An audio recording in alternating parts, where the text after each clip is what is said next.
And we are live. All right. How's everyone doing today? Heyo, everybody. Uh, and there we go. Haha! I beat the whatchamacallit, the stream. No double talk. All right. So, as everyone, should guess, since we got Matt on here, we're going to be talking about the Mythoverse. Who's ready to hear about some awesome three comics, one campaign goodness? I think we all are. All right. All right, Matt. Well, start out by telling us about Mythics because that's your book, correct? Yep. Mythics is about a woman named Althea Fletcher who keeps a normal job as a freelance writer. Well, it's normal as possible. And a second job as a mythic, part of an ancient order that keeps the balance between our world and the supernatural. Her job is to basically take on missions to take care of whatever creature of folklore is causing mischief and then deal with them with any means that doesn't include magic because as it's shown in Adobe Kroger, there's an order that has taken over the world, and any of act of magic would be either you're pressed into their service or worse. So you're gonna see Althea use solutions that are based more upon the it's based more upon how folklore tells you to deal with creatures, such as with Spriggans, you turn your clothes inside out. With pixies, you can just bribe them with shiny objects. And ultimately, her goal isn't just to go in guns blazing. That's the last resort. And usually, the last resort would generally be using force, but it won't include magic because of the whole problem of the paladins. In volume 1 of Mythics, it it follows the theme of an origin story that's shared with Toby Kroger and Changeling, where Althea is on her first mission. She manages to take down what she believes to be a coven of witches who are trying to sacrifice a baby changeling for to summon a demon to to and chain them to their will. While it does seem like that she gets it done a lot easier than it should be. That's because there nothing is exactly what it appears to be, and I it's gonna be complicated by the fact that she's gonna have to watch this. She's gonna have to defend this baby changeling throughout the book, while they try to find the changelings, or at least try to find new parents for changeling because the witches had killed them, as well as a young paladin who thought that he could take them on single-handedly.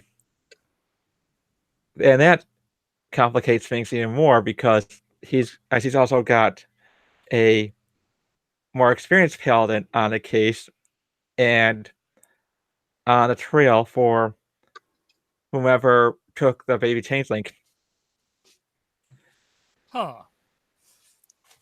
So Yep. basically, you're using one book to explain how I think it's, the Maeve is her name, came to be with her family and whatnot. No, this isn't Maeve. Oh, that isn't Maeve. No, Maeve is about 2 years old when the story starts. Gotcha. it's a different character whom I may or may not have plans for in the future. All right. And the whole basis of this story is so it's basically so the different factions of the universe, such as you've got the Mythics, you've got the Fae who through the baby changing Erlene, and you've got the Paladins who are on the case. Although this Paladin is a bit more eccentric and he's going to come off as more of a pro kind of character. A more professional. All right, real quick, we have Matt Rays in chat. What's up, Matt? What's up, Humble Marty? And what's up, Mecca? Glad you guys could make it. Well, he's not so much more professional in that he's more eccentric. He holds eccentric views. So the whole thing with with dealing with him would be he'll more than likely turn a blind eye. Though Elfia's not going to know that because she's not going to be one of those characters that knows everything that's going on. Wait. So she's not going to be Captain Marvel? Nope. Gah! Nope. I'm so disappointed. Look, if she log with you. Look, if she has to turn against her own the people that she's worked with for years, became friends with, she's not going to have some kind of laughing moment as she kills them all. Just saying. All right. So, anything else you want to let us know about Mythics? Like story-wise, plot progression, things like that? Otherwise, the plot progression will be based more along lines of story arcs and book and graphic novels. And it'll hint at things to come, such as I'll have something that's been worked into with the first issue that might not have a payoff until a little further down the line, but it'll be in a way that it won't impede your ability to enjoy the book. So it would be basically one of those what you call it? It'll be, I guess you could say, a slow burning story. Yep. Where you got to actually follow it and whatnot. All right. Yep. And Gorgonite Emissary, I'm gonna say that there's going to be a different kind of woohoo at times in the book. one brown chicken. But all right. So I guess since Brett and Dan aren't here, I'm not gonna expect you to be able to really speak for them on their projects, or I should say they're part of the Mythoverse. But what can you tell us about how the Mythoverse came to be? It's actually rather interesting. It came to be about a year in July, that Brett McGowan on Twitter had DM'd me asking me for opinions on a script for Changeling.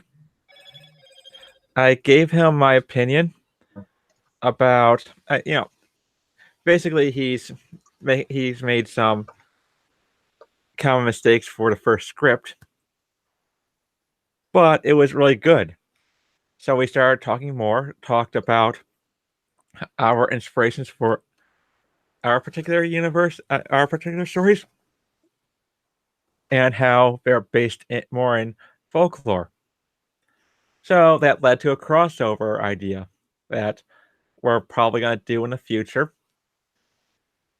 And then further down the line, this when Dan entered the picture, it happened after the account for Jack Irons got put in DM jail. So Dan set up a Slack group so that Jack Irons could talk without any kind of impediment. Well, turns out that I don't even think he actually goes there, but it led to just Dan, Brett, our good friend Tank, and myself talking. And Dan was talking more about Adobe Kroger and had given us a link to a free copy of the audiobook for his Adobe Kroger novel.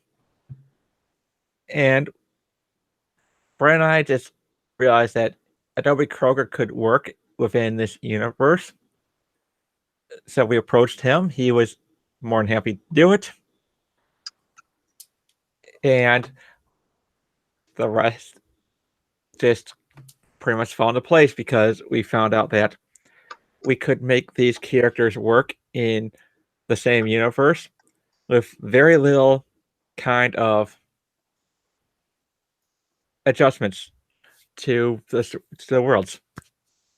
So it's pretty much all just one big product of serendipity. Yep. And that's why I'm here talking about Mythics rather than McKinnon Chronicles, unfortunately. But this was one day, just one day. Exactly. McKinnon Chronicles will come. You will have your epic space opera told to the masses. Yep. Unfortunately, though, today is not that day. Yeah, but it's gonna happen. You can. So since this is all more or less, I guess you gotta say purely accidental. I'm not sure if you ever got this question before, but do y'all have a like preferred comic timeline? You know, for to read when it comes to these comics, or are they all just happening at around like the same time, so it doesn't really matter what you read? Mythics happens around 2000, in between 2007 and 2008. Adobe Kroger happens, I believe, 2011, 2012. And Changeling takes place present day. So it would be Mythics to Adobe to Changeling. Yep. If we go on a purely time-based thing. Yeah, if you want to do it by, I read these by time, but the thing about these books is that you don't have to buy them all to enjoy them. All right. Well, and that's one thing I was actually it was on one of the Needle Movers Society streams yesterday. Actually, I was shilling Mythoverse for you and everything. And, Thank you. Oh, not a problem, dude. But one of the things I notice is that you have, for instance, multiple the tiers. Like you have I think it's the $8 tier where you can get a digital copy of all three, but a physical copy of one. Yep. And well, go ahead. Going to it. Well, $8 is printed. Right. And 15 is all of them digital. Now, you know, I know you can be a bit biased, but which one do you think, you know, people should be the most excited for? Come on. I think a little drama. I think ultimately it depends on what you're looking for.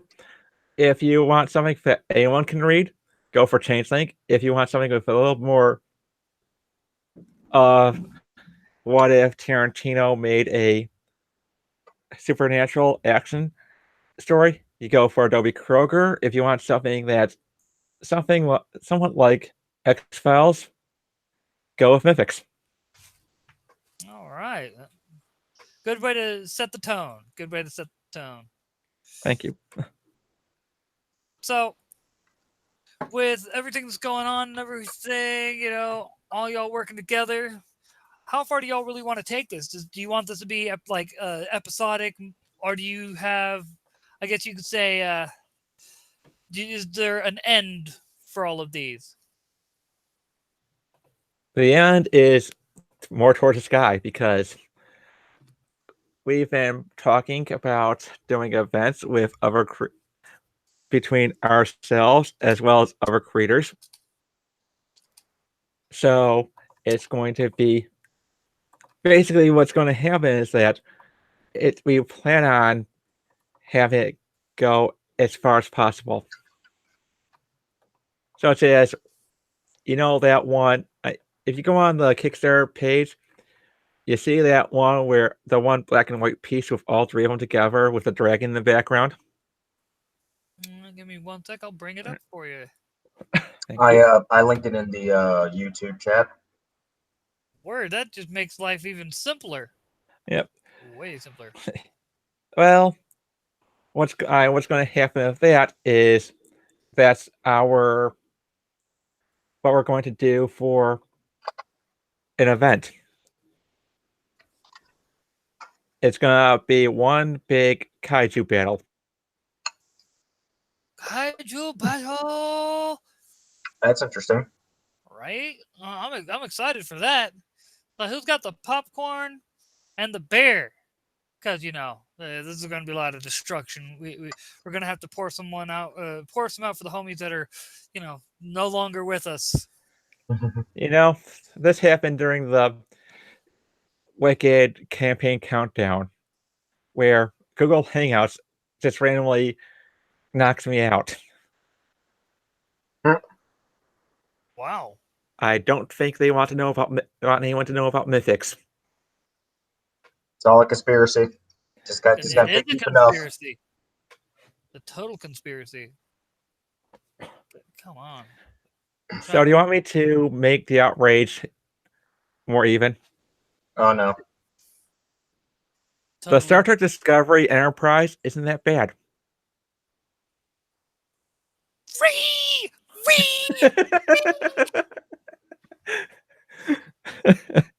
How dare you, Matt? You're supposed to be one of us. You're supposed to be one of the Never Discoverers. Anson Mount makes a better Kirk than Pike.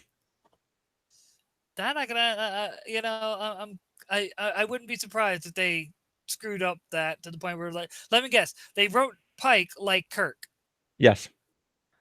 But he also has moments where he does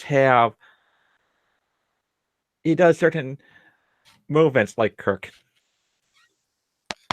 I hate Discovery. Discovery has pretty much destroyed the canon, and what makes it worse is the fact that nobody wants to actually, nobody within CBS wants to just admit, we messed up. We got chasing people who aren't Star Trek fans, and we may have run off our fans. Why are they watching the Orville? That's the reason when we were talking about possibility of doing any kind of Mythoverse adaptations, we're not going to hand it to a big production.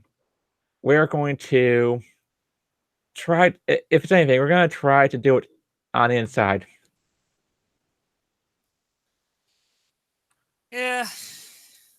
I'm just, you heard about Picard, right? Yep. Oh, yeah, I think we were talking about that in one of the other live streams where it's, boop. Sorry about that. Let's see. I'm hoping this works. I've yet to update the server, and I don't know how. Oh well. But anyway, yeah, no, the Discovery was just basically Discovery is run off all the marketing companies. For those who don't know, to where when Picard, so they got the sets and everything done, marketers were looking at them going, no, we're not going to make stuff for it. And then the folks at CBS were like, we're not putting the bill for another Star Trek series come on. Netflix screwed us on Discovery, and nobody's buying our crappy streaming service. What changes do we gotta make? Come on. To be honest, I'd love them to do something with the Discovery Enterprise design because that I actually like it. That's my favorite design from that series. All right, now I'm gonna have to. You're making me look. He's actually looking up. Dude, you already know what I'm looking up. The thing he'd been talking to. Let's see. So, trying to think. That actually doesn't look too bad. It looked like they just took the original and like they added a couple things to it, but they really didn't. It's like they just made it sleeker. Yeah. It's more like it's a combination of the design from first six movies, as well as the original series design. Yeah, that's the. I think that's the Triggered jelly roll. God, you know. You I should have known this was going to happen the moment you did it on my stream. Yeah, right. I should have known that was not going to be forgotten anytime soon. I mean, it's not bad.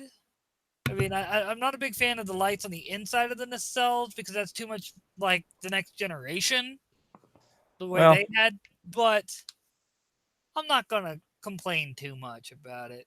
Well, they have for the original series movies too. But either way, I mean, it's sad that they had that it's taking, you know. I think by season 3 they might actually. I will laugh. I will laugh if by season 3 they pull a Next Generation and like grow a beard. have Michael Burnham literally with a beard. So Well, you're a man now? Did you just assume my gender? Damn it! We thought we were getting something good here. Well, they're going 1,000 years in the future, so yeah. Right. I got to do something, and someone's got to keep me humble, huh, Gorgonite? One thing, I got to have done something to be, you know, egomaniacal about. Yeah. This is going to be another part of Gorgonite's repertoire of comebacks to you. It's going to be jelly rolls and Byzantines. Oh, you know, the one subject that we get on that I actually don't know anything about, and I gotta hear it. But all right, let's get back on track. Oh, right here. Probably a good idea. Yep. Look what we see here. Look, oh, geez. Oh, no. I don't know who that handsome guy is. I don't know what you're talking about. Yeah, look at that. Look at that. I'm just saying. Just saying. And granted, I don't know how I got on the comments, but whatever. Yeah, look at that picture you were just talking about. Yep. Big old kaiju. Oh yeah, and it's gonna be a scene from an upcoming what we want to do for our very first event featuring all 3 of them. Very first. Does this mean there's going to be multiple events planned with all 3 of these characters? Yeah. In fact, eventually when we're far enough down the line, we're definitely going to have an Infinity War type event. That's interesting. Yeah, it's very ambitious. We're going all out with these characters. Nice. And I know at least Maeve normally gets associated with the Revengers. How about the other 2? Are they going to do some revengeing? No. Maeve. Yeah, the more I've been thinking of getting into Elfia's mind, she's not too fond of the idea of superhero teams. And yet she's more of a solo person. Yeah, and yet she becomes the leader of these 2. Usually So the she's more the educational Batman of the group. responsible. Yeah. And in a way, we were Someone's talking. character's going to have to go up a giant space purple man's crack. I can hear them. Well, let's not make it Maeve. We don't want the FBI involved. Yeah, I think they're all gonna go. Not it. Pretty much. Pretty much. All right. And real quick, may I say, the fact that you made 1,000 in your first day on, congratulations. Now let's hope we can keep the steam going. You know what I mean? Thank you, and yes, I hope so too. So far, it doesn't seem like it's slowing down any. It's slowed down a bit, but it's to be expected for a big opening a movie weekend. Yeah, Oh, yeah. pretty much.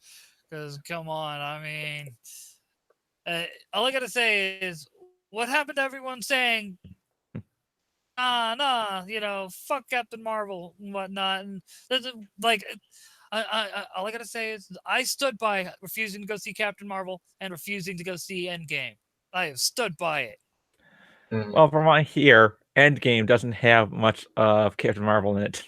Doesn't matter. I've heard that it's got some cringeworthy, like, agenda moments where people are just like, fuck all. But I mean, overall, I've heard it's a good movie. I've just heard that it's got some moments where it's very world breaking. Just saying. But anyway, so Well, let's go over superhero. let's go over this $1 pledge you got here. Chibi-fied, thank you. Yeah, basically, Dan's gonna be doing some chibi versions of the characters, saying thank you to anyone who supports at the $1 level. Because Is it normally, going when you to be? Is it going to be done in the style of the mini comic that gets put it on Instagram and Twitter once in a while? it's gonna be drawn by Dan, so it's gonna be in his Okay. style. But basically, we've noticed that if you pledge $1, you get nothing in most campaigns. Well, at least this way you'll get at least something. Yeah, Definitely. and Fair enough. yeah. And the one thing that we want to do with this campaign is we wanted to also balance out the difference between digital and physical, because the physical copies we can only print them out and ship them to people in the United States. Otherwise, if we want to do international, it wouldn't be cost effective. Right. No, it's just because y'all are a bunch of American supremacists.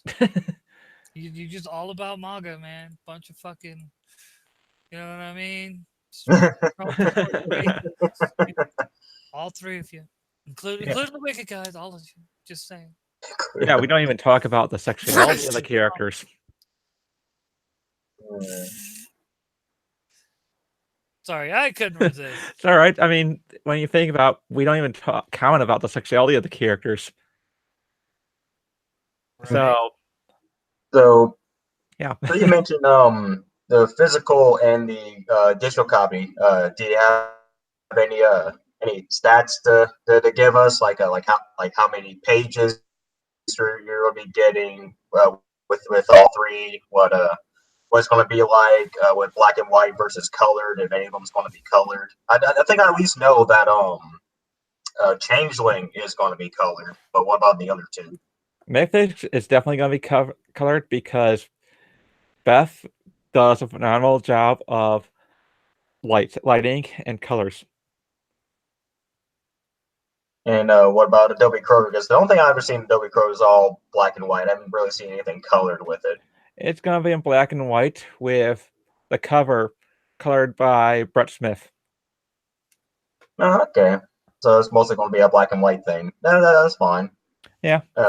You have any idea of what? And like, there you go. You have any idea like how many pages we're going to be getting with these comics? I believe Adobe Kroger is 26. Changeling will be in the 30s. And I'm pretty sure, and Mythics will be about 24, 28, depending on how long the extras go. Okay.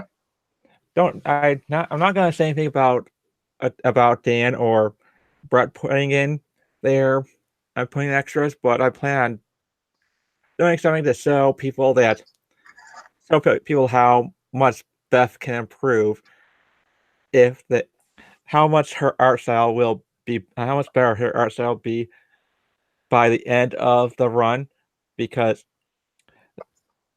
she's definitely improved since the first 5 pages that I had her do in Mhm. 2015. All right. I'm also trying to find Matthew Reed says that he's going to be backing Mythoverse in May, yes. and he finds the $1 reward pretty cool. Yep. And I'm also trying to find the link to, which, mind you, for those you were busy talking about, this is the Colors by Brett R. Smith cover that you're talking about. Yep. Look at that sexy color and artwork. The artwork looks good, but Brett's colors just make it pop even more. Oh yeah, and Mhm. the interesting thing is that Dan didn't have to bend his arm over to do it. Oh wow. Yeah. Shame you can't afford Brett for the whole book. Oh man, that'd be awesome. But Oh all yeah. right, we talked about the $1 tier. Now let's talk about the $5 tier. So I'll let you. We're going $5 for the download for all 3 of them because we want it to be cheap enough for people to be able to afford it without breaking the bank. We've all seen campaigns where it goes up to $15 for one digital download, and it's just why they're putting their trust into you, and with how much comics are these days, it's going to be pretty hard to justify the cost of a digital these days because you're not printing them onto a book, you're putting them on a file and sending it out. Mm-hmm. All right. So and we also want. There's also people in countries who don't have that great of a job who can't afford to spend $15 on digital copy. So we're keeping them in mind. I'm just trying to help them out the best you can.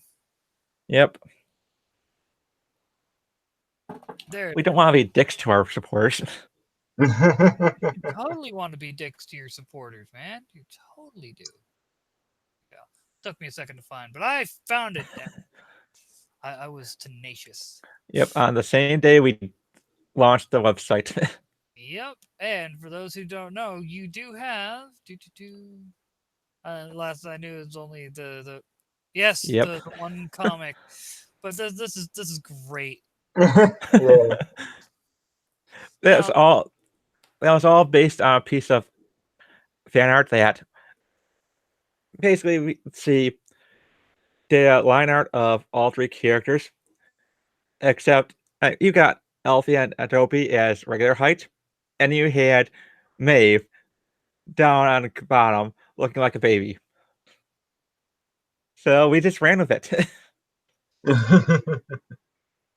I like that little snippet there with with her banshee cry breaking the light. Yep.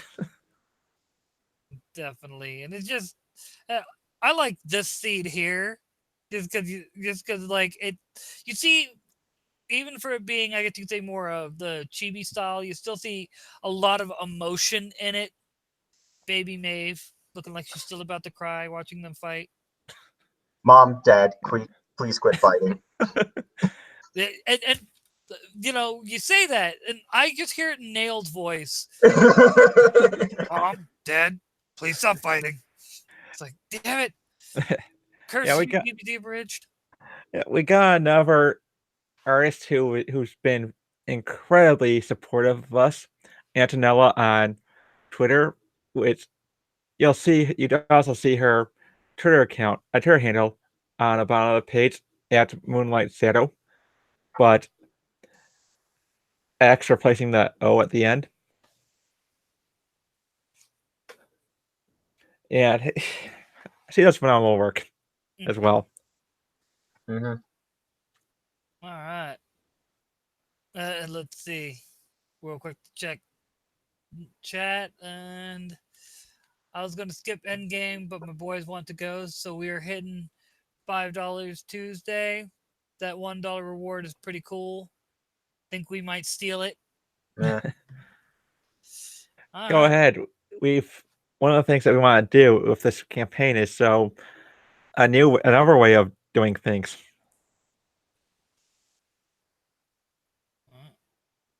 So to move on though, because I want to make sure we get all the perks in real quick.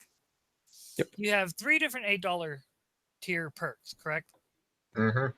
Yep. One for each faction. Yep. And each one comes with all 3 titles as digital, but 1 physical copy. So the Choose Your Destiny Fae, you get, for instance, Changeling, all 3 digital, and then the her theme. Yep. Then Mythics, same thing, except with the theme for Mythics. And then Paladin, it's Adobe Kroger, and the theme for Adobe Kroger. So, whose idea was that? Yeah, and if it's any What? trying to think, I think it was something that it was either Brett or Dan who came up with the idea of getting someone to do the themes and approached Alan Tellis to do them. And he was very reasonable, fair. He only told you to go fuck yourselves once. Pretty much, yes. No, he's a gracious guy. He's very talented, and as you can tell from the going on YouTube and taking a look at the soundtracks they put up, they fit the books, and the full Mythoverse theme fits all 3 of them. Paladin theme. I can't. Vegas Fault intensifies. Yes, I was about to say that. And then, which segues great into the $15 tier, which is all 3 books in both digital and physical, as well as the themes for all 3 books, plus the 4th one for the Mythoverse as a whole. Yep. All right. It's something that we really want to do. We want to have some quality for give more people more content for what they're paying. So basically, more bang for your buck without trying to break your wallet. Exactly, because you don't. The problem with those really high amounts of money that people that some campaigns want out of you, it's going to eventually break the bank for your supporters. I really don't want to do that. I gotta say, I still love the design of the Changeling cover. Everything about it's so good. Oh, the broken mirror with the alternating. Yeah, with the alternating features between human and banshee, and then of course you got like the little nerd wonder statue in the background. Or stuffed animal, probably. Yeah, plushie. Yeah. Plushie. Well, one thing that Dan pointed out was that all 3 books, the covers fit each other because you have certain themes, such as with Adobe Kroger's theme, she's a shield. Changeling, you got basically Maeve's worldview shattered because she just finds out that she's a changeling. And with Mythics, it shows Althea as a fount of power. Hmm. So, thematically, all of them work together. Even though they bicker back and forth continuously, like spoiled children that you constantly have to separate and tell them no ice cream because of the fact that they keep doing that.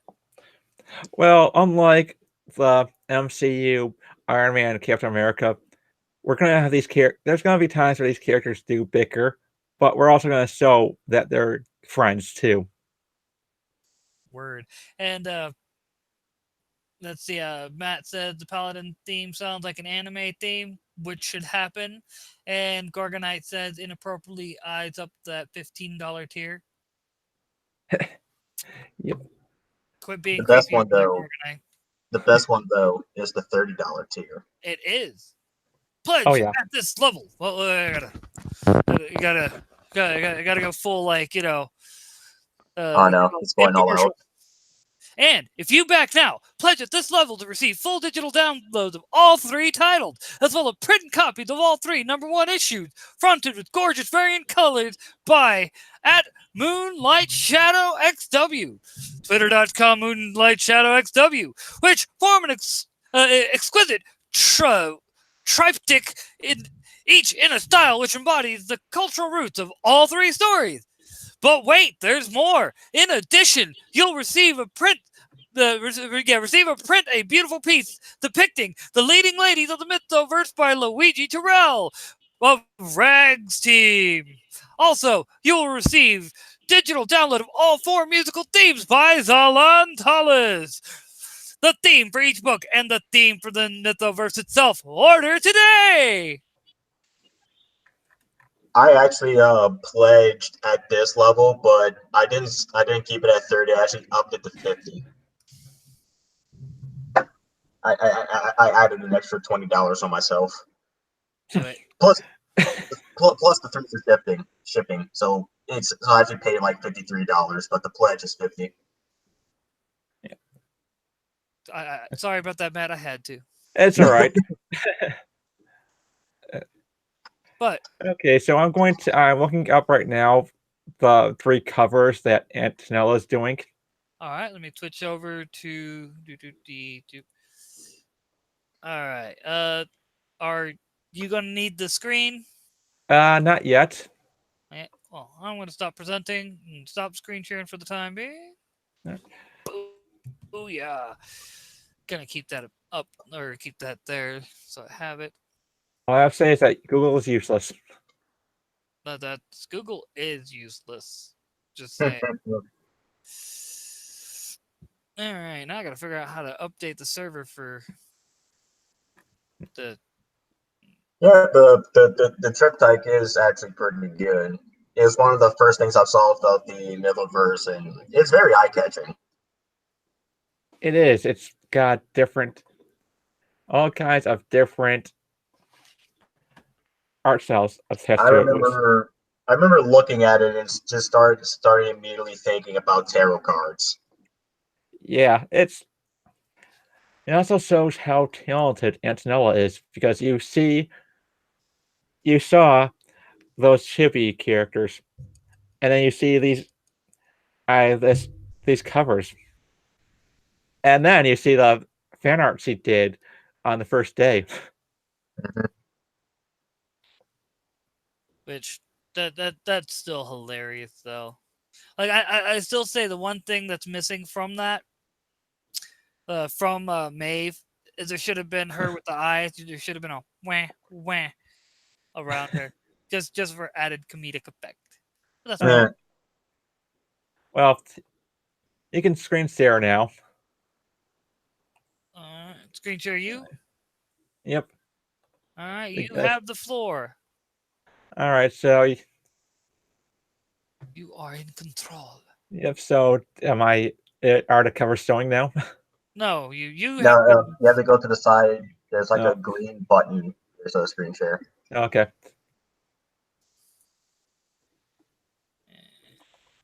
Okay. All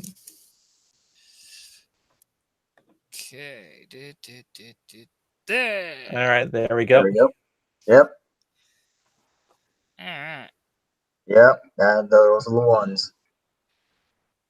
Yep. They all combine to form one cover in a way. You've got Althea. There's more of a pagan kind of art style to show Mhm. that the mythics are part of what were referred to as the cunning folk in Europe. You have the Celtic style for Maeve, due to her own Celtic roots as a fancy changeling, Mhm. and then you have more of a Christian style for Adobe Kroger. And a lot more of the biblical art style there. Yep, biblical. Yeah, it's just one of those. Now my It's question is that Yggdrasil? Yggdrasil? Maybe. It could be the world tree. yep, more or less. Word. Because It's that might also that might end up being something for people to Uh, enjoy later. Later. some future stories there, yep. Exactly. incorporating the other worlds. Well, it's more blatant foreshadowing. Blatant Yeah, foreshadowing. all things are possible, and when magic is involved. Exactly. So, with what you got going on here, what all do you like? What all do you want to see this? I guess you could say, what are you planning on doing if you get overfunded? That's a better way of putting it. Overfunded. Oh, Got extra like stretch goals, things like that. what we plan on doing is we're gonna try to go for putting more money into funding future issues. Oh, okay. Yeah, Hmm. So nothing special, but you'll get more content for sure in the future. yeah. Somewhere if we get somewhere between 12,000 to 13,000, that'll fund issue 2 for us. Yeah, So just make the minimum to ask for the next time around far lower. yep. And but the most incredible thing to do is if you guys get us to $38,000, we'll have an entire first arc for you guys. Well, Yeah. more of a first arc for Adobe Kroger and Mythics. Changeling, Brett's got a different approach to it. So I think it'd be part 1 of his arc. All right. And Gorgonite, no, I'm saying I'm at the point I'm willing to, unfortunately, hail Caesar if that's what it takes to get these guys funded. If it gets them on EVS's, live streams talking about their books, I will begrudgingly do it. I think I think ultimately it'll probably be Dan who's going to go on AVS's stream because the art style for Adobe Kroger caught his eyes. I caught EVS's eye, so Right. maybe. But I wouldn't put much faith in it because it's a Kickstarter, not Indiegogo. Well, he does have he did a Kickstarter too, if I remember correctly. Really? Because Maybe. I thought he was more interested in Indiegogos because that was the Counterscape preferred. I couldn't tell you. I'm not gonna act like I know. I'm still trying to figure out how to get this thing up to date. It's like Yeah, this is bullshit, man. How do you update this shit? So since you're going I guess you say only really talk about the mythics. You mind giving us a little background information, like what happened to you to make you say, I want to make a comic now, and I want to make mythics? Well, mythics I got interested in writing because I did some reading about history, and the cunning folk was interesting to me. Also, see you later, Matt. Oh, later, Matt. Oh yeah, And you have a good one, man. and there, it was a very interesting history because I don't know how much of it is accurate because there's conflicting stories like any other group. But the basic history I read was that these were magic users in the community that would treat magic as a second job kind of thing, and would help out their communities. Hmm. Yeah, And to be like the medicine men and the shaman advisors and stuff. yep, interestingly enough, the women were the witch hunters, and the men were the folklorists, the ones who told the stories. Mm-hmm. Well, I mean, matriarchal societies have happened in history. It's just they very seldom stay long. But sorry, shouldn't have. You know me and my history. Let's Yeah. divide the teens. You know, Yeah, well, what I find interesting is that it they were not. I very few cunning folk were killed in the witch hunts because the communities they lived in found them useful, Mm-hmm. as well as they did not see magic as a religious experience. They saw magic as a tool. And Yeah. so most of them had converted over to Christianity and implemented biblical figures into their spells. all right. Well, that's interesting. Yeah. And they lasted until the 20th century. I mean, the whole point, I mean, like the Christians going out to the pagans was for conversion, not so much like wholesale slaughter, as most people like to say. Yep. And ultimately, for a lot of witches in history, it was their religion. Mm-hmm. Hey, but maybe. Hmm. So trying to figure out the update stuff there. Yes, I'm trying to. Sorry, I'm still working on the server, and it's like because So it's no problem. the So let's see, where is how it? about the world of the mythics is and the word mythics itself? What does the word mythics mean in this world that is going to take place in? To be honest, I thought mythics fit well with the faction themes, and it was Mm-hmm. basically mythics were formed when it was found out that spirits and humans could have a bond, and that bond would it greatly increase their a human's proficiency with magic, All right. and so they started doing. Decided to try to tame this world where both that was dominated by both the supernatural and humans. And so basically the other realms were created to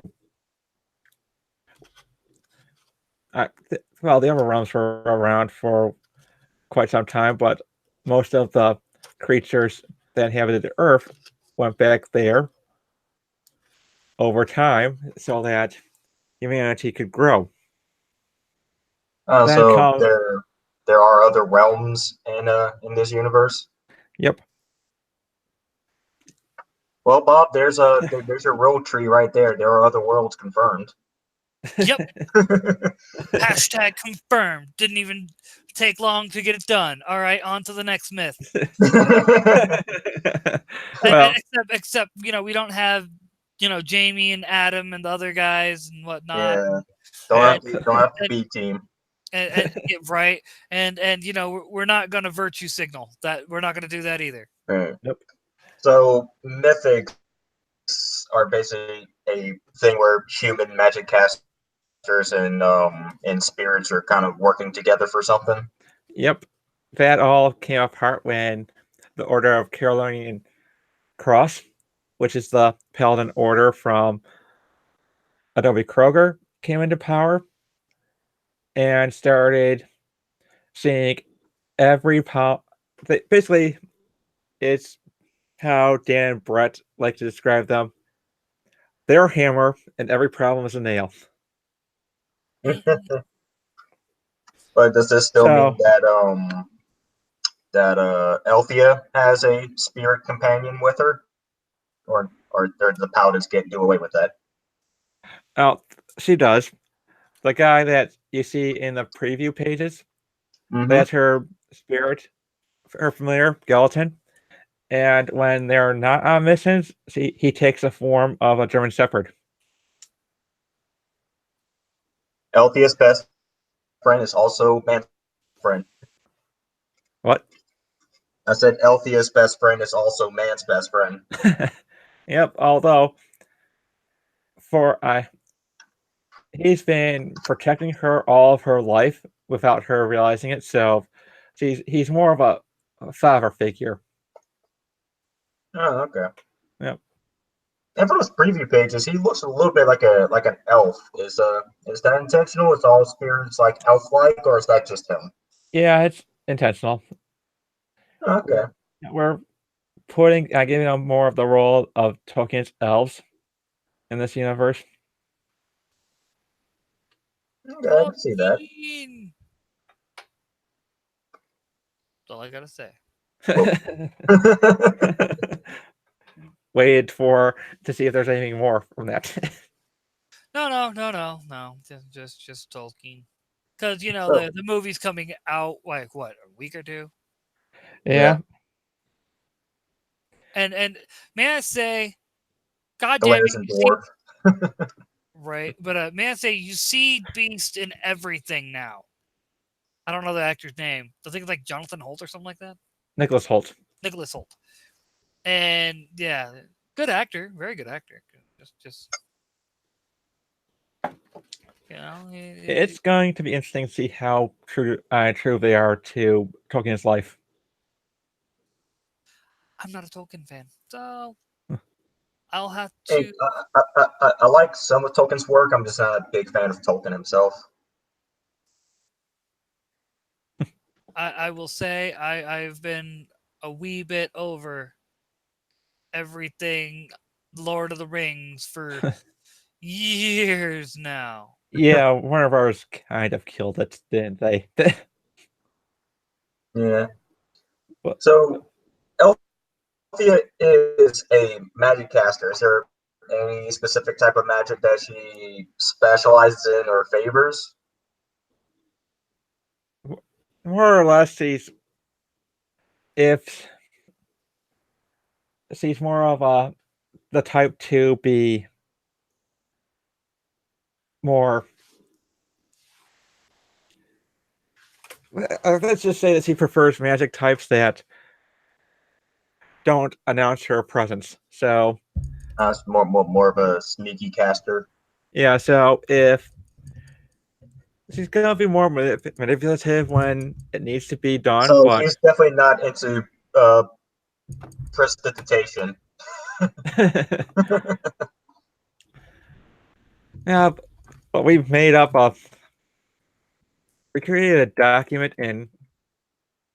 a document for the rules of magic. Mhm. And I'm gonna say that the stuff that she tends to use is more of emotion-based magic, and Right.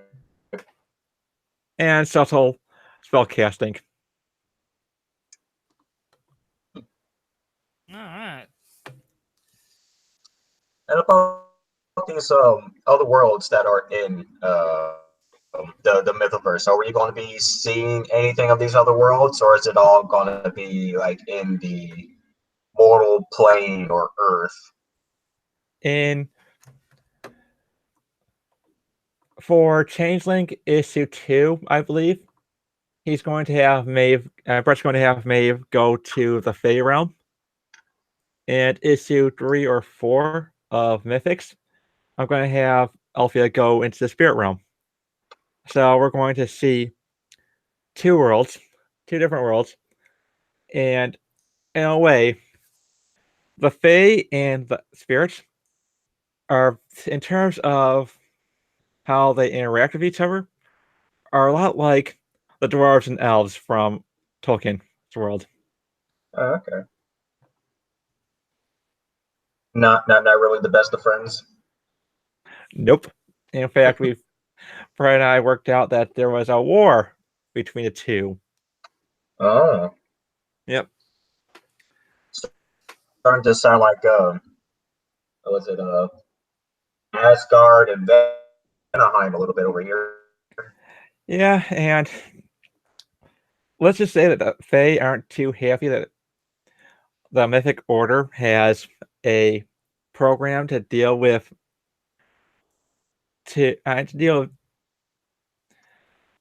changelings, which is basically if they find a changeling that's been cast out or doesn't have a family, they'll take them in and raise them as their own. Right. So we're going to see eventually mythics who are changelings. Oh, that'd be kind of interesting. Yeah. Especially considering that Mythic seems to be pretty down with spirits as well. It'd be kind of interesting to see a Mythic changeling with a spirit familiar. Yeah. That might make some interesting dynamics if the two, I guess, say quote unquote species or entities don't really like each other wholesale. Well, I think part of the reasons why they pick up changelings and cast out changelings is because spirits don't. That's one of the things that spirits don't like about the Fae is that the Fae will just randomly take human babies and switch them their unwanted children. Okay. So they got nothing against the babies per se. They just don't like the way the species does things. Basically. So well, I mean, I guess that's understandable. I think some people would be kind of mad if they found out their kids get kidnapped on the regular. Yeah, although most of the time the parents don't know that it happens. Oh my! They just think their kids just turn weird for whatever reason. Yeah, or if they've developed certain kind of mental illnesses because of that. So really, what happens to the human baby? You get to I basically wait and find out. Because Brett, I don't know how much I can talk about because Brett has a plan to have Maeve go look for the lost child. No. Okay. I was wondering if the reason why Maeve is going to the Fey realm was to find the child she replaced, or maybe find her parents or both. Hashtag both.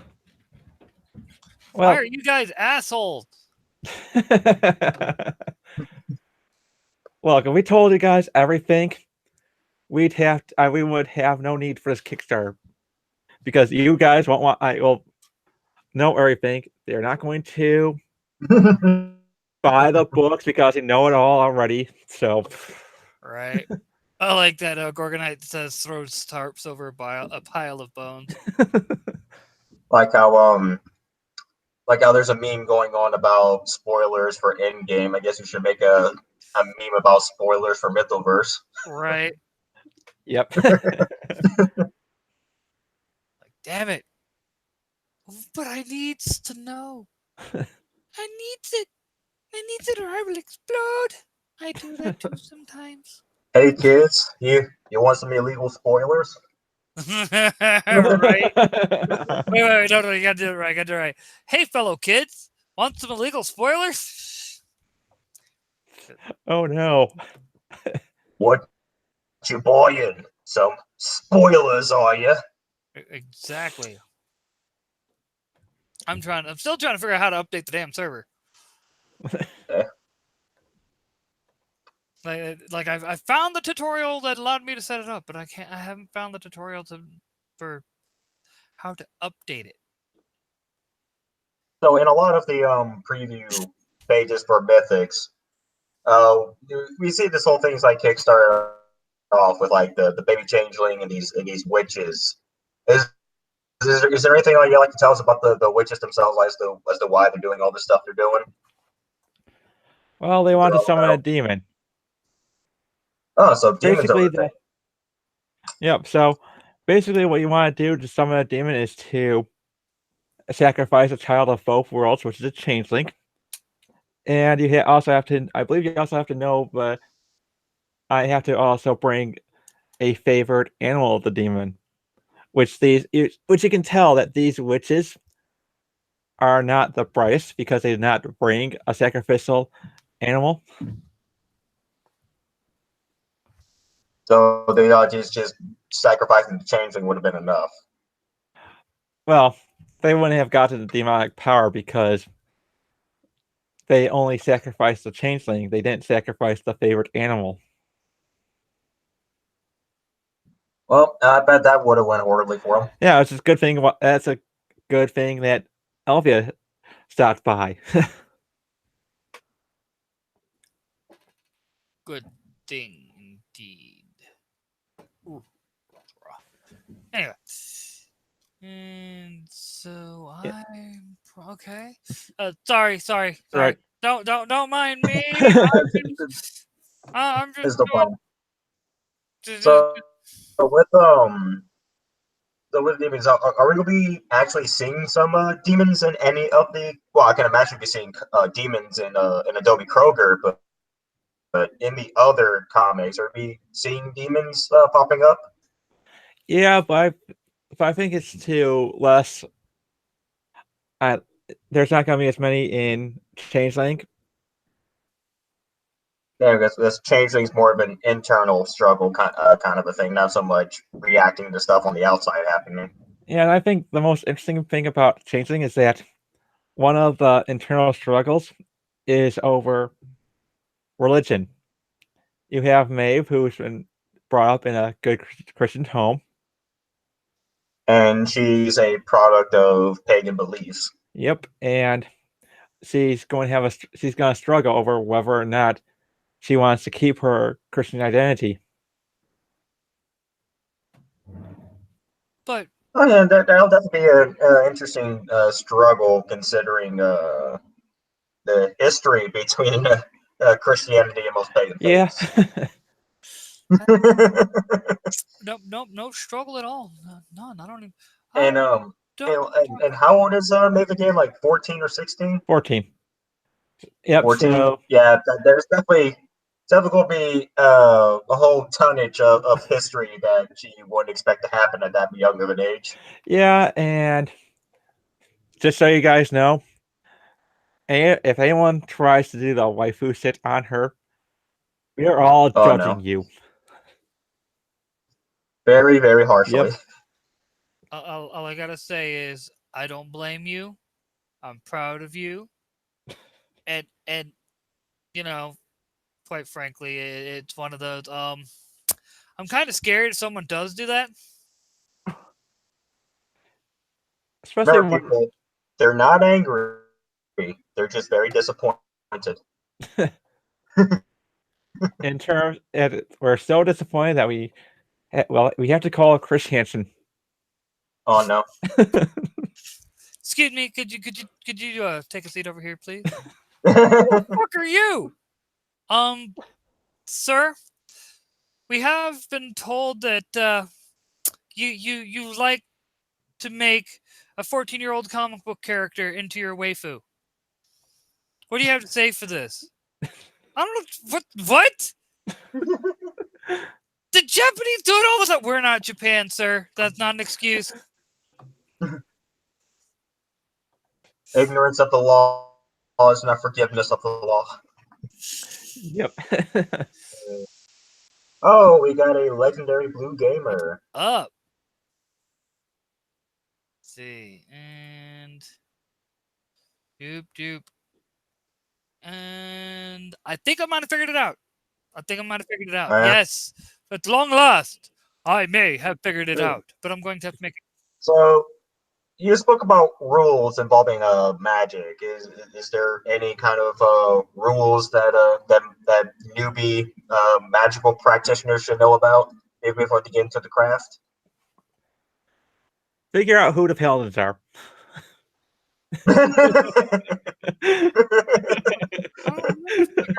Always know who is and is not a paladin. Exactly, because they do horrendous stuff to their magic users. They're abusive parents. Oh no. Why they gotta be dicks like that? God. Because why let a little human rights issues get in the way of a good crusade? Yeah, pretty much. I mean, Keyboard. like I Exterminates. like I said, they're a hammer who thinks that every problem is a nail. Yeah. So their crusade is not. So they definitely have an iron fist around everything involving magic. Yep. And it's gonna be interesting to see how this all plays out. Definitely interested to see how Althea and Adobe get along together, considering one's a magical practitioner and the other one's a part of a group oppressing the magical practitioners. Well, if I'm gonna plug Dan's book, Adobe Kroger Knight Errant. If you read that book, you'll find out that Adobe doesn't know everything about what the order is doing. So she has a blind eye to a lot of the stuff that her order does. Yeah, plus the fact that it's one of those situations of her pay grade not being high enough to know everything. That's probably pretty more much. like it. Yeah. Let's just be honest. That's probably more like it. Let's see if I may or may not have figured this out. Yeah, there are some paladins who are just downright sadistic. I can imagine. In fact, all I gotta say to that is, well, what do you expect? Did you check out the actual Crusades? They were not nice people. They were not nice people. Well, yeah, but not all the paladins are horrible people. Some. Hey, don't you know? Saying both sidesism and not all isms and things like that. Why are you supporting white supremacy, Matt? I'm Asian. Oh wait, I'm Asian. That makes it worse. Oh no. Guys, you gotta kick me. If you want to save your stream, you gotta kick me. Oh no. Also, kind of a spoiler, but with how often that Althea is put into leadership roles, I'm gonna have to say that she's more like Jon Snow in that she doesn't want to be in a position of power. She'd be more than happy to give it away. But it's just the fact that she's the only person capable and trustworthy enough to have the power in the first place. Yep. It's like I don't want to be the leader, but if I don't, other people who are just absolutely worse than me is going to be a leader. So I got no choice in this matter. Oh yeah. And in this case, you've got a 14-year-old changeling who does not make the best decisions, and you have a paladin who does not make the best decisions either. You have one person who doesn't know how to solve all the problems, and another one who believes just beating away the problems is enough. Pretty much. Adobe is a type to charge first, ask questions later. Mm-hmm. Maeve is a kid, so she's going to make decisions that kids make. Very idealistic decisions that aren't very well thought out. Pretty much.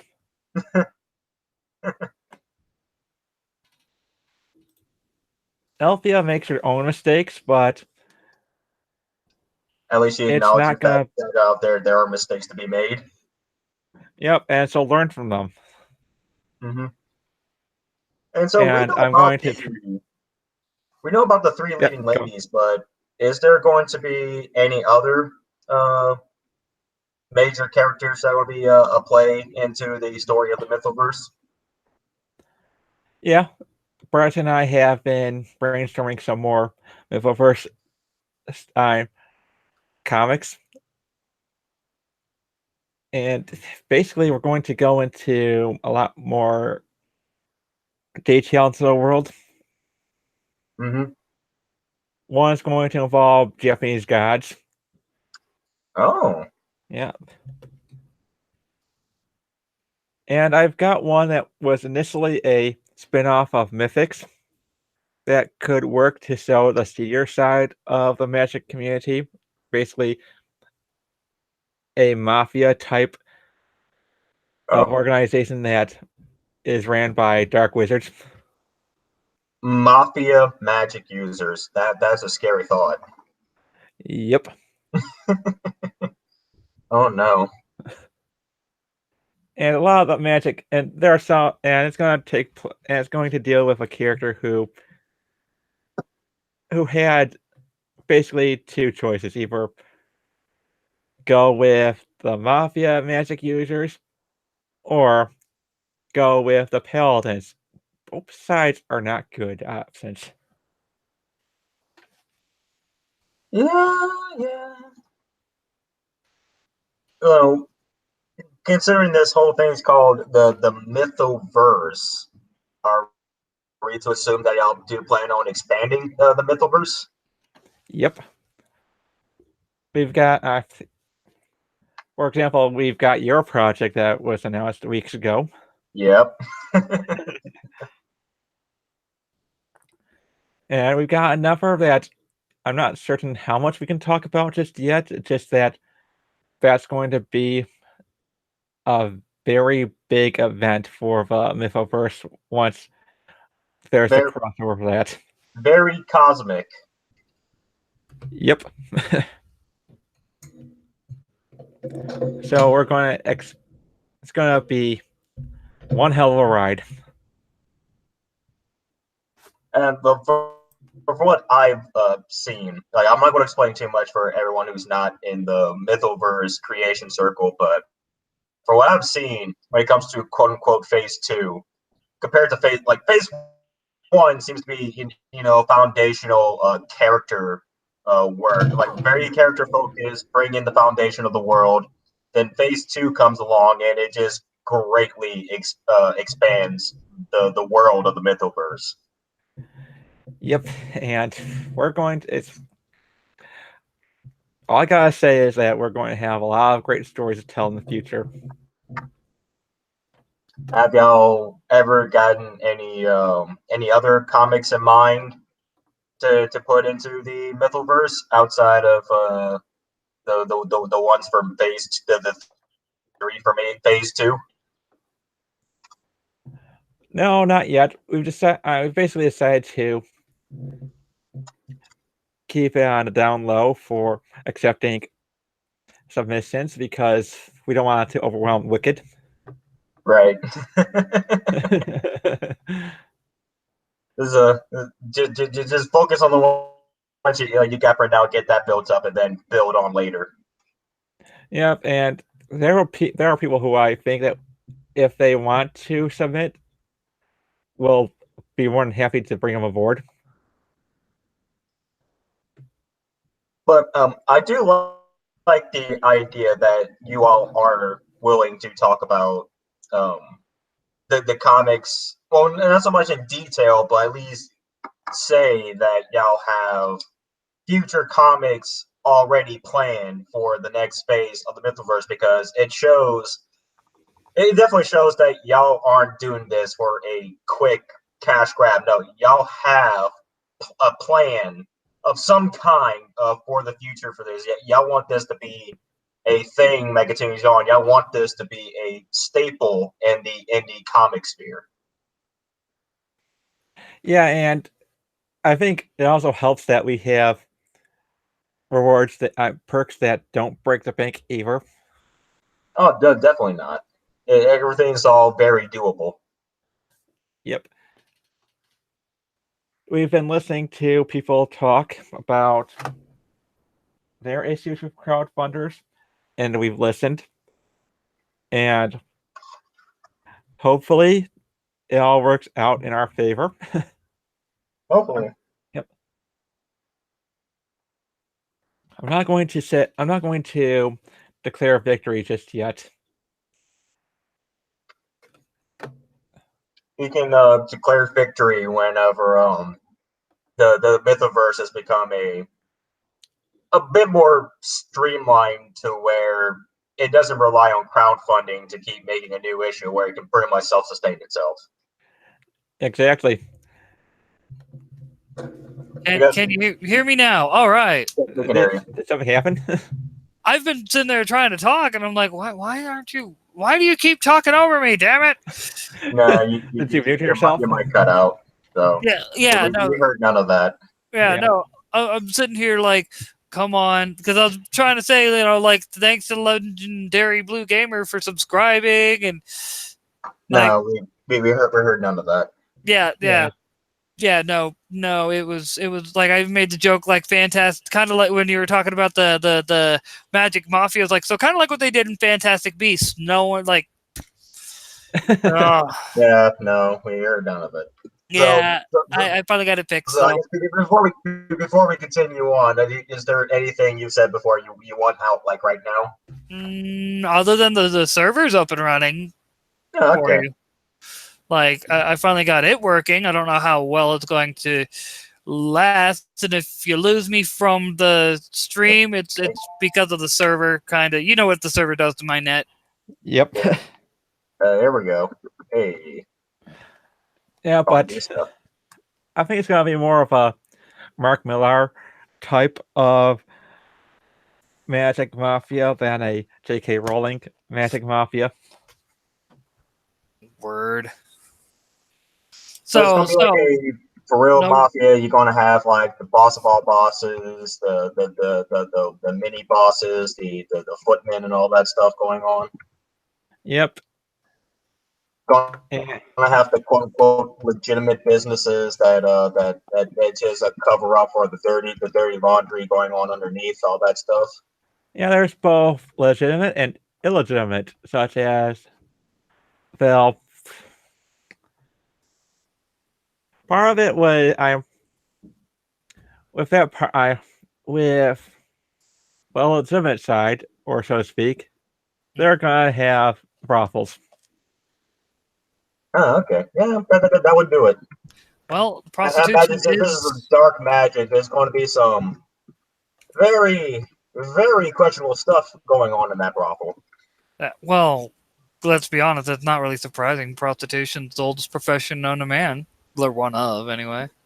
Well, when I said because it's like dark magic people, what I mean is not just, regular prostitution. There's probably way darker stuff going on in there than just prostitution.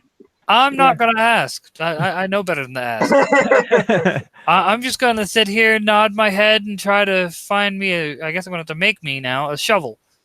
I have to bury Duskquill. I had to put him down. Dark magic is a hell of a thing. Yeah. Oh, although Although there's magic that is more based in using sex to amplify their powers. So tantric Yeah. stuff. Brown chicken, brown cow. Well, I mean, that is kind of expected. I think even with a lot of pagan beliefs, sex is used quite often for a lot of things. Oh yeah, actually, if I remember right, that's. Then again, it has to do with oddly enough, female sexuality, being the fact that females can create life, things like that. Mm-hmm. Yep. Although, if I'm going to say that, if when this story launches, I would be shocked if nobody said I did a Bender meme with I'm gonna make my own magic order with hookers. With blackjack and hookers. Yep. Yep. Blackjack and hookers, and it'll actually be a real thing. Yep. Right. That there's nothing wrong with that. There's nothing wrong with that. So with the dark magic, is it going to be a lot of your typical dark magic, like your demon summoning, necromancy, blood magic, stuff like that? Basically, although they're going to have some legitimate magic in there as well because they prefer to keep their armory up and running. Right. Oh, hey, I just found a village. Oh, you actually found a village? Yeah. Oh wait, no. We got to. You might be over by where Star is then, because if you find a base, nearby, try to like start setting markers. This way we can, because Star was on the server trying to play and everything.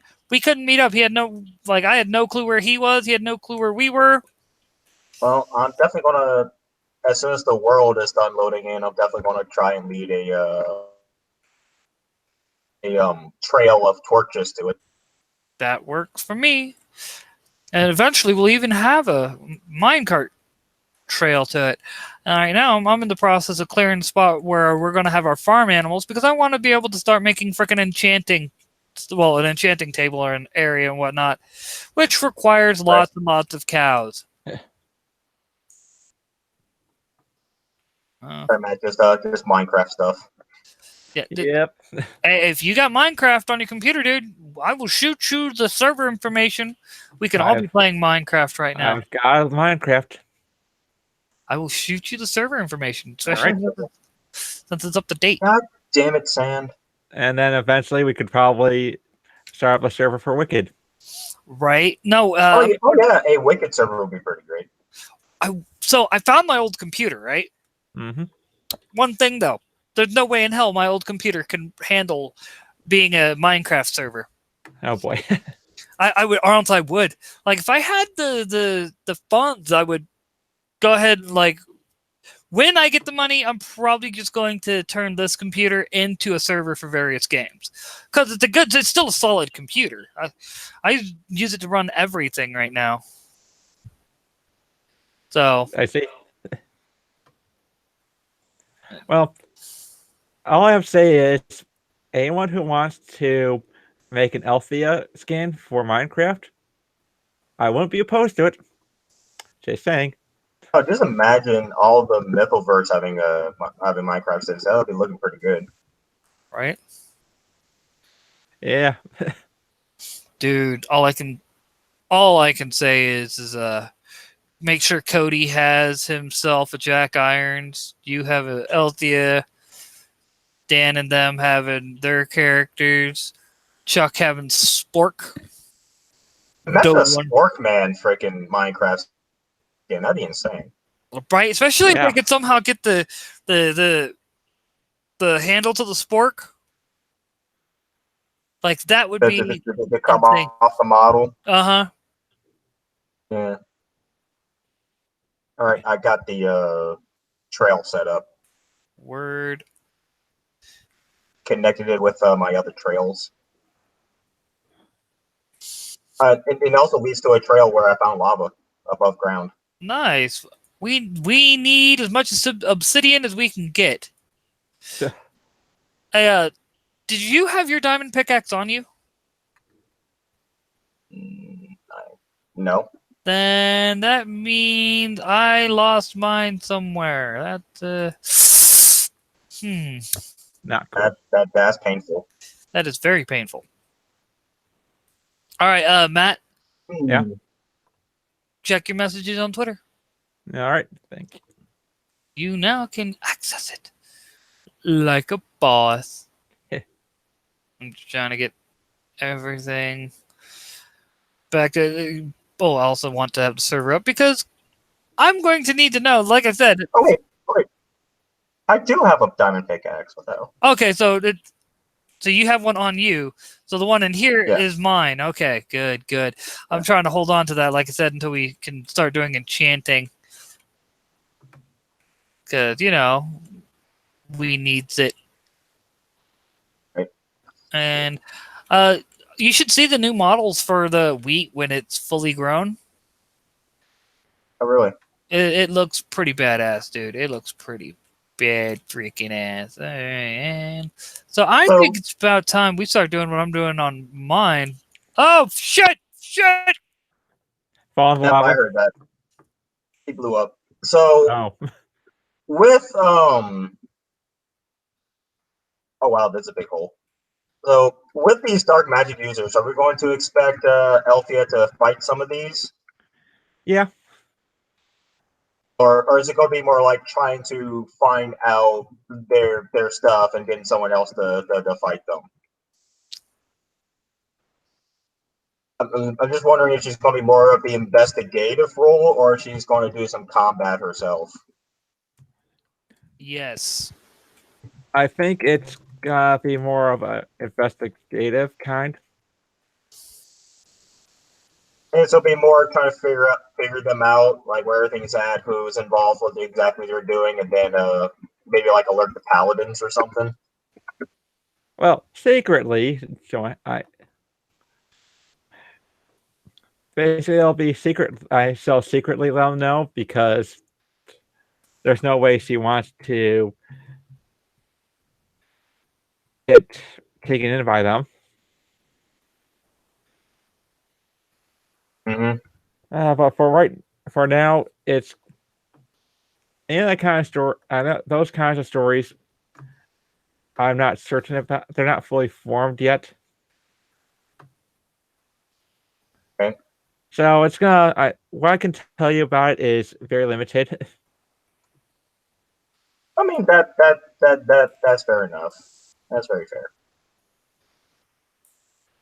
Yeah. That is not enough. I demand more information, Matt.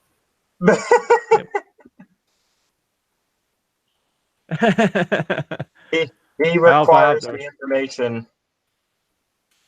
He needs Ball it. Golem. Wait. Oh, well, you want to go the way? No, it's not Gollum. Well, no, is it Gollum from Lord of the Rings? Gollum is Smeagol. Yeah, and like, I need my precious information. Give it to me. He needs his knowledge. Oh no, Bob Jones would definitely be a dark magic user because he'd be all about getting that forbidden knowledge. Dude, you have no idea. I'm one of those guys that try to figure out ways to make like in D&D necromancers good characters. I always manage to make necromancers good characters. It's not that hard. But like it's one of those like wait you're a necromancer. You're supposed to be all about death and destruction and don't you try to tell me how to live my life. All my necromancers either be good or neutrals. I never really like that just makes sense to me. Like I don't know. I've never liked the fact that most like necromancers are supposed to be technically lawful, at the very least, lawful evil. Like you can't really make them lawful good. And it's like, come on, man, let me be lawful good. Just because not unless they're necromancers in service to a death god that likes the dead to stay down. I'm just saying. I will use the undead against the undead. I am not above doing that. All the undead people I use are people who volunteered their souls to my goddess, so they fight for me with their own free will. Exactly. And all I gotta say though is remember, raising a family is hard. Not unless they're together. Not unless they're buried together. You gotta get the joke right. I'm disappointed in you. You Make it too obvious then. right. You gotta keep the shit on the down low, man. Hey, we're talking about necromancers being good guys here. I'm just saying. There's no down low in that conversation. Well, sometimes lawful good doesn't usually mean good. Just because I'm lawful good doesn't mean I'm lawful stupid. Actually, no, that would be an interesting character to make in D&D. Have like the super good character, but he's a complete authoritarian. One of my favorite D&D stories is from a friend of mine who talked about an experience he had with his lawful good paladin. It's pretty hilarious. They went to like another country or whatever to do a quest, and on their way back out, they like found out that there was like slavery going on in that country, and everyone was like absolutely like disgusted by it. They wanted to do something about it, but the lawful good paladin was like, "All right, let's go. It's time to get out of here." And they're like, "Wait, what? You just want to leave? Well, what about all these slaves?" And the lawful good paladin's like, "What? Slavery is legal here. What do you want me to do about it?" That's amazing, actually. Like, what do you want me to do about it? It's perfectly legal. What? Look at my alignment. I can't break the law. This is breaking the law. But yeah, that's their choice. That's their law. This is their land. We abide by their laws. If they don't want to be slaves anymore, they should have a revolt. My hands are tied here. Now, if you'll excuse me, I gotta go. I'm not missing the boat. Oh shit! I forgot the things have yet to catch a fire yet. Although, to be honest, there's also lawful evil. All my lawful evil characters pretend to be lawful good, but really they just manipulate the populace to make him popular and be the hero in people's eyes, so they don't see the evil stuff he's doing. He's in the background. Jeez. Yep. That's hilarious. All my lawful evil people are good guys and pretend. And that's why they get away with it. Exactly. Like, we're upholding the law. We're just doing it in the worst possible way. Yeah, nobody says that. No. You look at their alignment. You look at their alignment.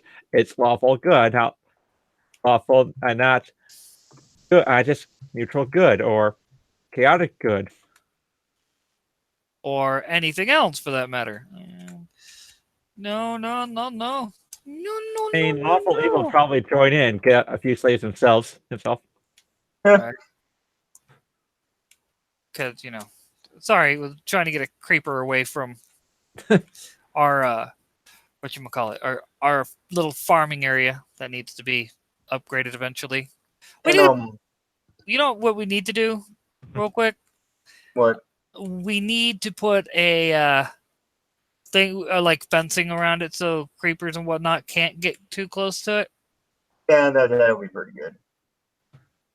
Another one of my favorite kind of characters, I guess you could say, are lawful don't care. Lawful don't care. So so characters that are lawful. It's a lawful neutral, in other words. But what they basically do is that they do everything in their power, to like do right by their country and or their nation or their people or whatever. And it can get on like to either like good or evil like side of things, but ultimately they really don't care about the morality. They're just trying to do what's best in the moment. So let me rephrase it. What's best for them? For their cause. Okay, that makes sense. But I was going to say for them, because the whole Oh man, what episode of South Park? Or be like another Get it. person who necessarily another one be like a leader who doesn't really like outright care about their people, but they understand that without their people they have no power, so they try and do right by them. Dude, you sacrificed an entire village. Well, they were causing problems for everyone else. They were trying to stop you from sacrificing other villages. Well, They're then traitors and scoundrels. thank you. Because, random llama with hats reference. Yeah. Which, may I say, that series, man, at the end, it took a serious turn. It's like, For a good holy, while, a lot of people say I sound just like Carl if I try. you probably can. Carl Then is it- pretty easy to impersonate. Right. I still love that. Oh, there's a dead human in our living room. Oh wow, how did that get there? Carl, what were you doing? Oh what do you mean? I had nothing to do with this. Okay, what were you doing before I came home? Oh, you see, I was in my room just relaxing, but playing the guitar, and then this human comes in here, and I stabbed him 37 times in the chest. Carl, that kills people. Wow, really? I had no idea. I think I am clearly in the wrong here. Carl, where's his hands? Oh, what? His hands. Where are they? Oh, those. Yeah, I got a little hungry, so I chopped them up, cooked them up, and ate them. Carl. What? Because no, we My stomach was making the rumblies that only that only hands can satisfy. Yes. No, we haven't seen llamas with hats a little too much around here. Not at all. I haven't watched Llamas and Hats in years, and I still remember all the lines. It's like, no, all right. So, a friend of mine, the ones I generally end up over the house at for a couple days, Right? they, her brother is named Carl. Right. You can imagine where that ends up a lot Oh of no. times. Dude, if I had the money, I would have already gotten him a llamas with hats T-shirt just to fuck with them, because I'm That- always like, Carl, that kills people. He just gives me the death stare. All right. Yeah. I've never admitted, or I should not admit it. I've never denied not being an asshole. Just forewarning. I had a bit of a troll. And I just got notified that D&D tonight is canceled. Woo. Well, that's that's shitty. That's shitty. It's half and half, and that means I can stay on this stream for as long as need be without needing to be worried about time. Well, I mean, I don't know how long the stream's even going to go. At this point, I'm like, I think we've pretty much touched on everything. The most we're going to cover is just fun facts about Mythoverse, because like I'm not sure what questions to ask anymore, because I've known about the Mythoverse for like a year now. I've been involved in a little bit of creation for it for like a couple of months. I've gotten all the answers I could possibly ever want. And it's one of those. I made the mistake of watching the Wicked stream the other night. I'm just saying. So you already know like the answer to most of the questions already. That's why I was like, oh well, I don't know what to even ask. Oh boy. That's why I was like, I'm just gonna give you the floor, Matt. I'm just gonna give you the floor. You get to talk about it. Just ramble. We'll play video games and bullshit. I guess I'm one surprised question I could ask is y'all are doing a Kickstarter. Do y'all have any plans of going on to Indiegogo with it, or no? Yeah, we do, because there are people who will not support Kickstarter because If I've been right for a while, it was like being told about how like Kickstarter like start policing some stuff that's on there, and was kind of anti a lot of things for a bit of time. So I'm not sure how it is nowadays.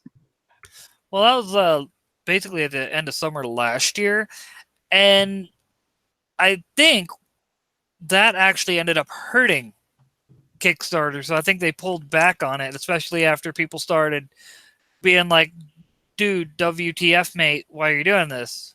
I mean, dude, do you want to follow to see the stuff that I marked? Oh yeah, where are you? I'm right behind you. All right, there we go. Yeah, that was and now it seems like the most that you can get more backers on Kickstarter than Indiegogo because there's been I think I've noticed that Kickstarter has been very popular with indie tabletop games, and they've been very successful. yeah, and Not sure about comics though. well, comics they've been they're fine. But I think we're going to get but there's more successful crowd-funded comics than there are on Indiegogo. Oh, yeah. Yeah, we did our homework. We looked at Indiegogo and Kickstarter with objective viewpoints, Mm-hmm. and we found that Kickstarter is more friendly for new comic creators who don't have the same kind of support that, say, a former industry professional would have. Ooh, pretty. Yep. And then over here is the village. Word. Which might be where started up. Oh, bacon pancakes. Making bacon pancakes, bacon pancakes. Did you just kill a pig, or did something else just happen? Neostar popped in saying bacon pancakes. Oh, Neostar, how you doing, buddy? And so I couldn't resist, going full Adventure Time. Probably a lot more Hey, Neostar. fitting to do that for Mecha, considering what one of his comic books is going to be all about. Oh boy. You can see the buildings now. Yep, I'm starting to see him. So hopefully, this is where Star set himself up at. And great, And hopefully, that also means we can start doing some trading. Right? Because we do have the gold. We do have the gold. Yeah. And I like how everything's disappearing and coming back because, Yeah, the world is still trying to spawn in. Mm-hmm. But like I said, this is where I'm guessing Star is. Neo says, "What's up, everyone? Nice to be typing at a computer again." Oh, do you not have a computer for a time there, Neo? Does that happen? It got ate by the gremlins. All right, we're gonna have to. I guess we're gonna be stuck here in the village for the time being. Oh, yeah, there should be no problem. They got somewhat well lit. And I'm gonna. You smell. I have no idea what kind of algorithm Minecraft has with villager architecture, because it can be very questionable at times. Right, like where's the door? Like on this building, things like that. This freaking farm here just has a side open, so it's just bleeding water. Weird. All right, I'm getting in this house. Yeah. It needs a torch though. There's no door here. And I'm half tempted to steal some of their carrots, man, if that's what these are. I don't know. This one also has. Nope. It doesn't have a door, but there is an upstairs. But this will help. Right. And you know what? That's. Oh, wait. No, I don't want to do it that way. Just saying. And, wide desert landscape with splashes of water and civilizations. There's something like that in Dragon Quest Builder 2. Even a desert dungeon and mountain cave. Good. Yeah. Let's see. All right. Oh, so that's what he did. He just said bacon pancakes as he came in. All right. So, oh no, my shovel broke it. It did. Wah, I'm sad. So, here's one question to ask you, Matt. What got you into What got me into comics? I'd have to say it was back when they sold comics at 7-Eleven. Every time Oh. my family went to Lansing every weekend to visit family, and every time they'd stop and at 7-Eleven, and I'd get a comic to read. To look.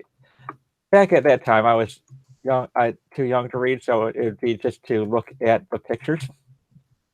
Ooh, pretty pictures. so it's just looking at comic book art at the 7-Eleven often. Yeah, they'd buy the comic. Usually, it'd be Well, no. it was they'd be the Star Trek tie-in comics. Mm-hmm. Oh, so that's also what got you into Star Trek too. Oh, my mom was a Star Trek fan, still is, but I wasn't too happy about some of the things she heard about Discovery. I don't think any Star Trek fans are happy about Discovery. Like it's funny. My dad hates Family Guy and things like that, and my dad's likes the Orville. Right. What does I've heard that? a lot of people like Orville. They say that it's one of the most Star Trek things that's made like today. Well, yeah, because let's just be honest, Discovery doesn't it doesn't even look like a Star Trek. You start watching it, it's like Generic sci-fi action show. And Neostar says in the last few streams he's tuned into, he was at work, so that's why. Okay. And Yeah, that makes sense. then I remember when gas stations were, where you could get not just comics, but Wizard even and whatnot. Yeah. Yep. I'm just man, and I don't know if y'all saw the photos I shared out earlier of the Wizard covers and everything. That I haven't.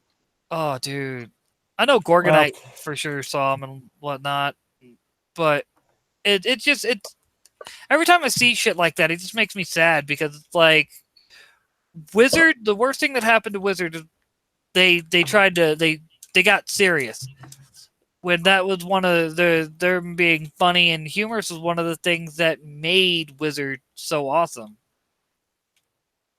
Well, that's just more reason to go out and support Wicked Publishing as they make the Wicked Warlock. Yep. Oh, so they actually did decide on that name. Yep, I believe so, and that's going to be coming out in June. I think the first issue.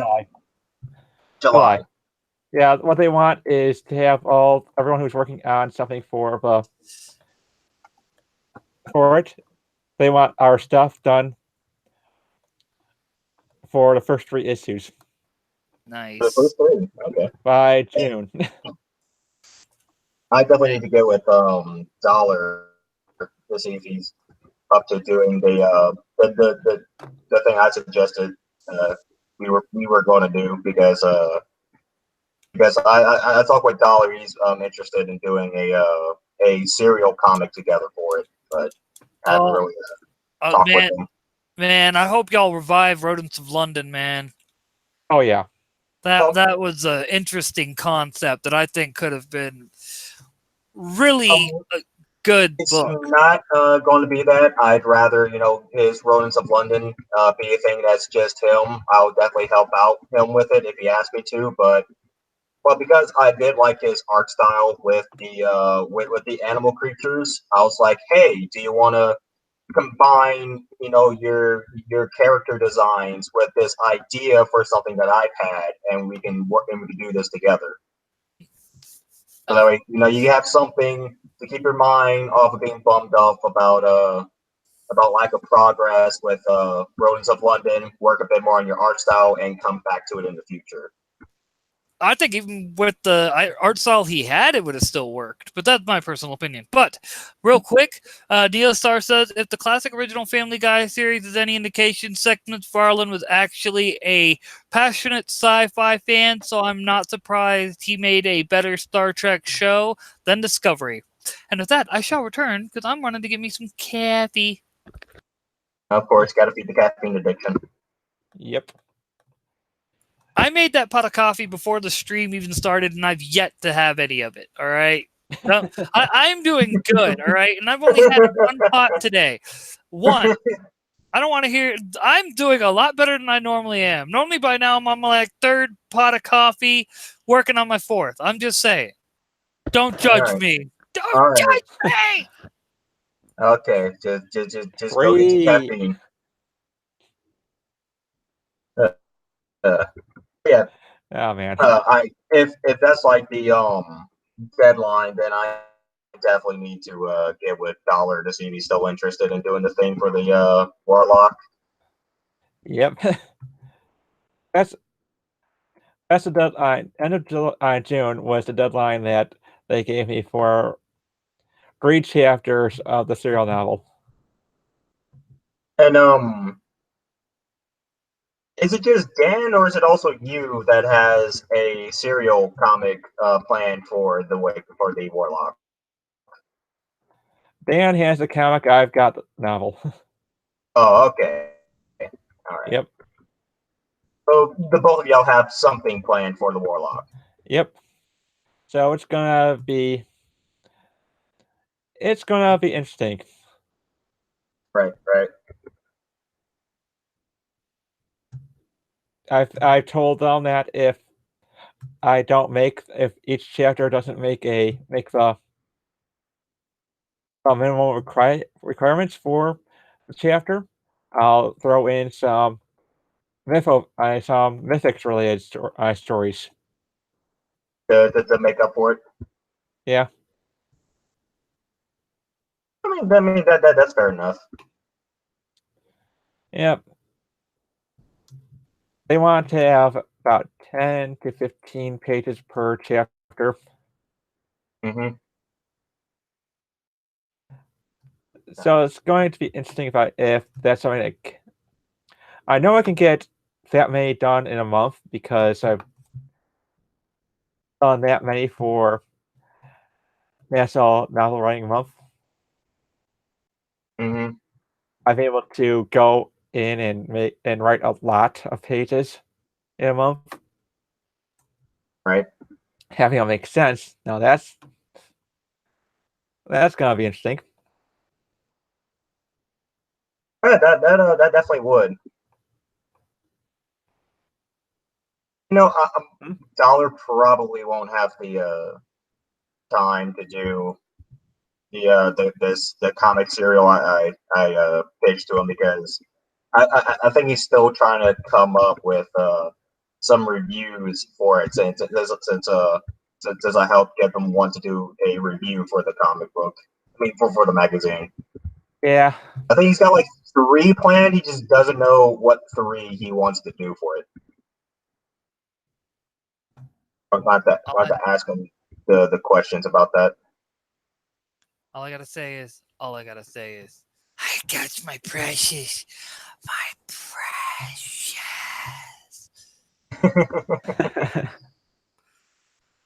Because, coffee in this household,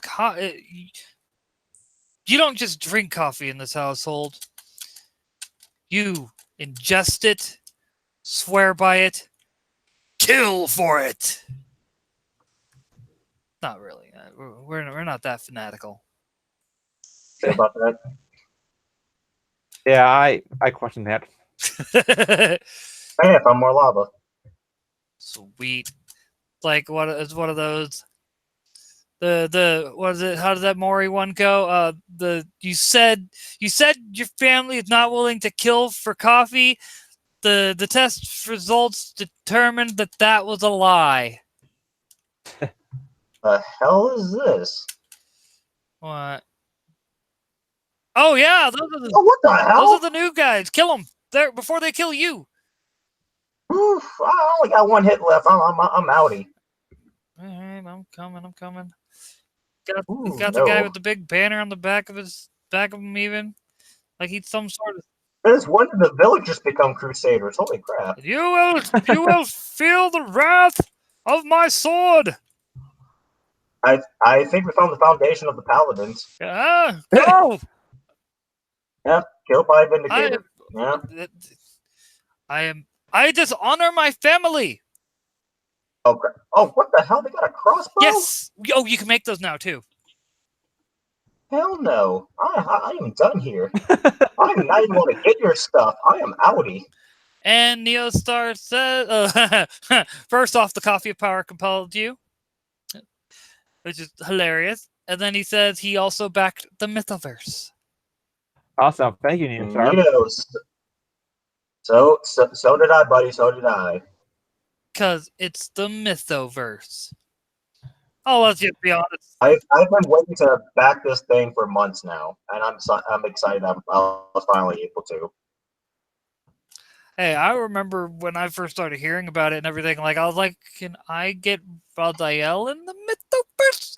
And then, took me forever to find an artist, and now I'm trying to give Kuma enough time to get back into practice. I don't want to be. He's iffy right now. He's like, I don't know if I can do it, and I'm like, I got faith in you, man. Got faith. Nah, Kuma's a good artist. Damn good artist. Yes, he mainly does characters. I don't know how he I'm not.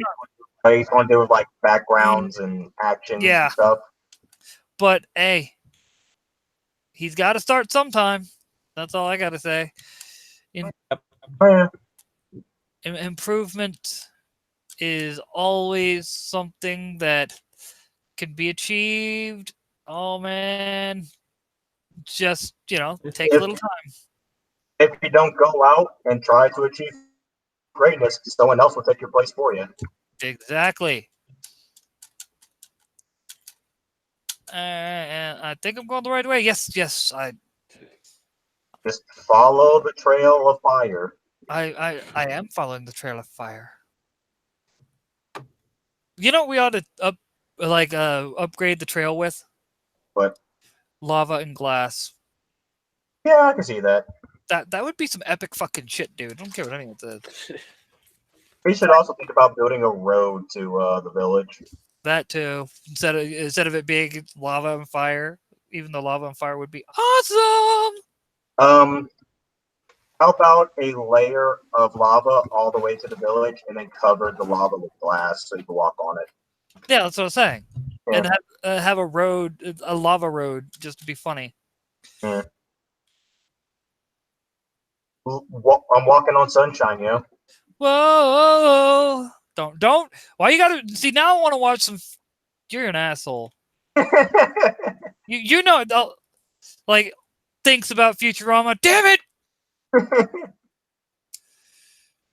That's still one of the saddest episodes of the cartoon I've seen. Oh, you're talking about. I know exactly which one you're talking about. Oh Actually.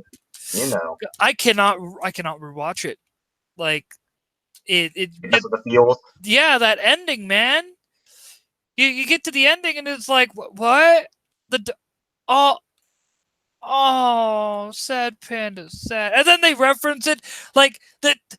This is how much of a troll the creators of Futurama or the writers for Futurama was. Later episode, the one where Farnsworth tries to prove evolution existed and whatnot. And then he's like, I don't want to live on this planet anymore. But the episode where they're doing the scavenging and everything, or they're looking for bones. Oh, found another one of Fry's dogs. Better hide it. And I'm like, you can't we just forget that episode in peace? Oh, Seymour Butts, yep. It's like, see, God, Futurama forgot at several points throughout that series that it was a fucking cartoon comedy. God damn it. And like man, all I gotta say is there are definitely points within Futurama that just choke me up where I'm like, I'm not crying, you're crying. I'll admit It has some of the best emotional moments. Yeah. it's like, oh man, dude.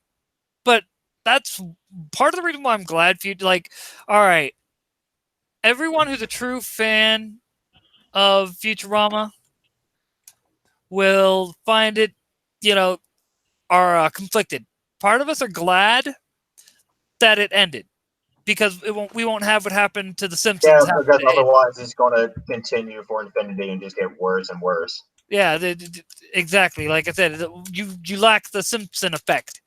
But at the same time, it's like, no more Futurama. I need my Futurama, man. I kind of like how it ended because then it gives you an excuse to rewatch the entire show and still got like, no, the show's still ongoing. Yep. You just trick yourself into it. Right. Dude, it's and just like everything that show did, like there's several points where you just are like, oh my god, that is an amazing joke, and oh my god, I hate you for it. Yeah. Next episode. Meanwhile, I'm still waiting for Suicide Boost to become a thing. Right. All I have to say is like one of my favorite sad episodes, sad-ish episodes, is the Bots and the Bees episode. Which one's that one? The one where Bender has a son. Oh yeah. And like the way it ends and everything, and it's like, oh, come on, man, come on. That just It's actually kind of funny how almost any episode involving Bender kind of does get a bit emotional. Mm-hmm. Then, well, and like the man, give me a sec. I'm gonna have to see. First off, gotta address chat real quick. Oh boy. Gorgonite said, "I've returned from shitty internet limbo. What have I missed? From this obviously wholesome Christian Minecraft stream. Exactly, extremely Christian, with our foul language and our several references to more adult themes. We're about as up on moral Christian values as Futurama. Right. And then Neostar says, I still have the original Futurama volumes on DVD. Good man. Good Nice. man. And then Gorgonite, what are you talking about? Futurama? Doesn't dick punch you with unexpected hard-hitting feels with a cinder block, forces the painful memories down? I know! Fucking no. It's like, you look at it, and you're like, but I... Damn it, Futurama! Like, good show. Very and that's part of the reason why Futurama has held up for so long and why people love it so much is because where The Simpsons would every now and then, like every 3-4 seasons or so, have an episode like that. Futurama would have at least 2 to 3 every season or so. Yeah. After the first couple. I think it really didn't start having those until the later seasons. Let's see. And the other one of my other favorite episodes, Game of Tones. That's one of my other favorite. Isn't that the one of the movies or the movie specials? No, Game of Tones is where basically a ship's going from planet to planet, blaring out a sound and destroying planets. So the only way that they can Fry recognizes it.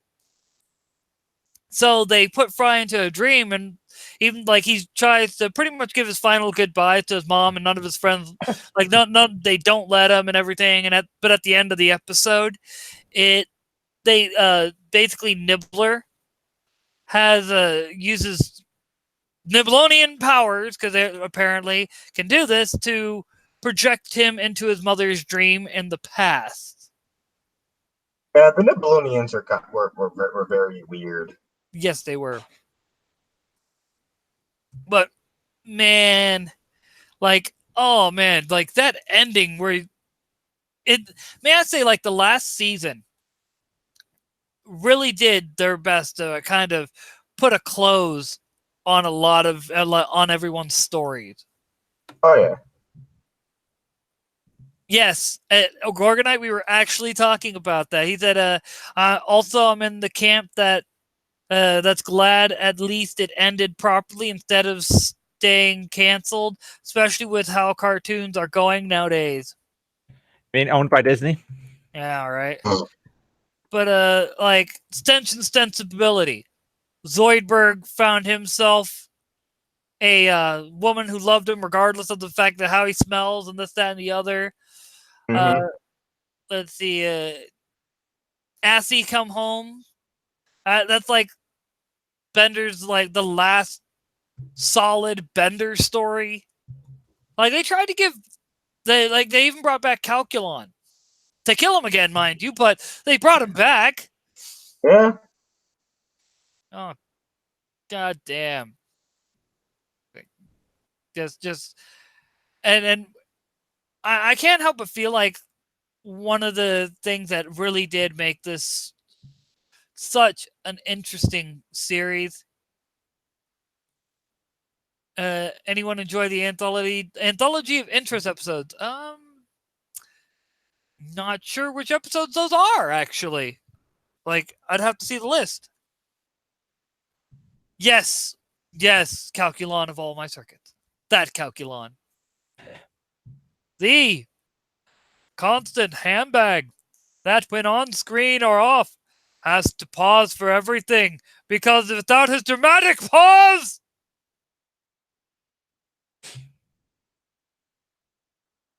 I especially love the fact that with that it's called All My Circuits because my mom used to watch soap operas, and one of the ones she used to watch all the time was All My Children. So I always thought that was a neat touch. Right. Like, see, and that's, and you know, if you really look at it, you could, I swear there's a few jokes that they made. In like the last couple seasons making fun of SJWs, like they saw outrage culture coming and they're like, nah, we're Okay, good. we may have a problem. Huh. I may have accidentally angered a Enderman. Uh-oh. Yeah. Why? See, Because I was trying to run away from other problems, and while I was busy running away, he just happened to look in my general direction as I was running in his direction, and didn't see him because the world was glitching out. yeah, I'm sorry about that. That is kind of my fault. God damn you, asshole!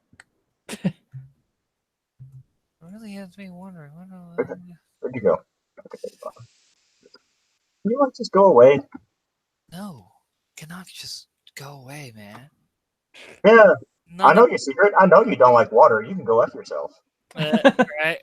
Oh, you're talking about the anthology of interest episodes were the what if episodes of Futurama. Like, yeah, those were good episodes.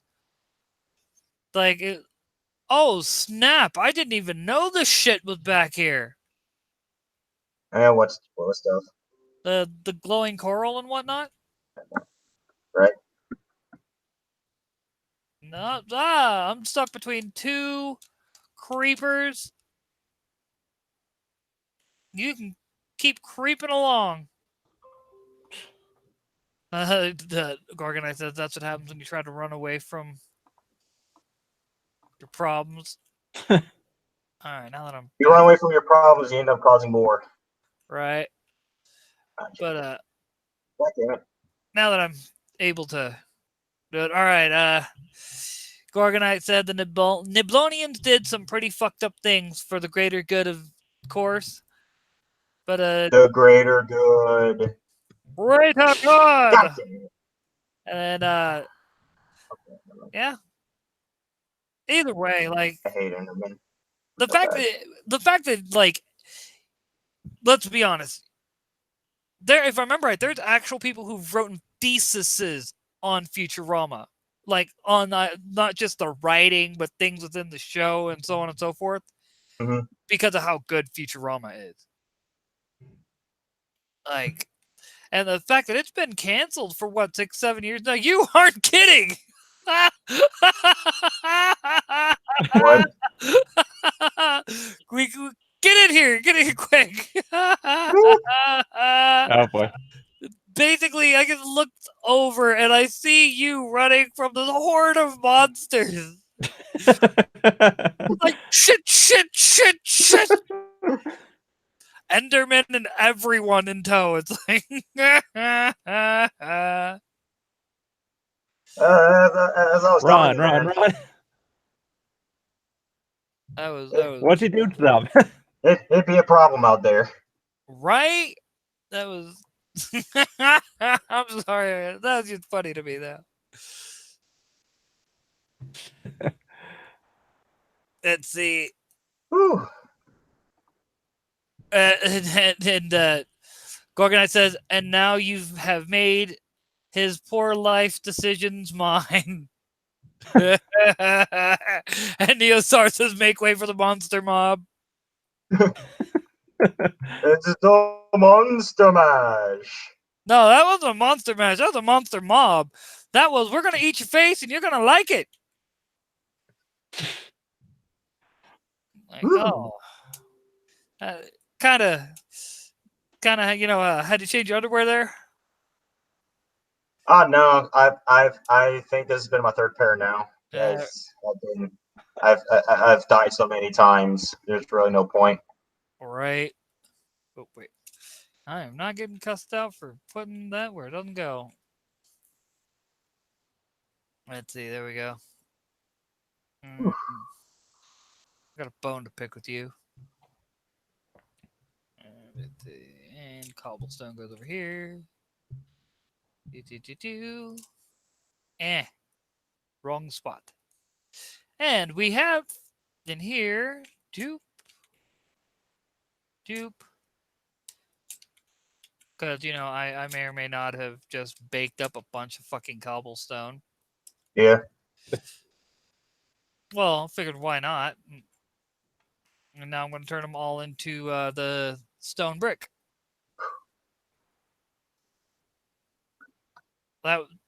That's funny. I couldn't even fit them all. Let's see.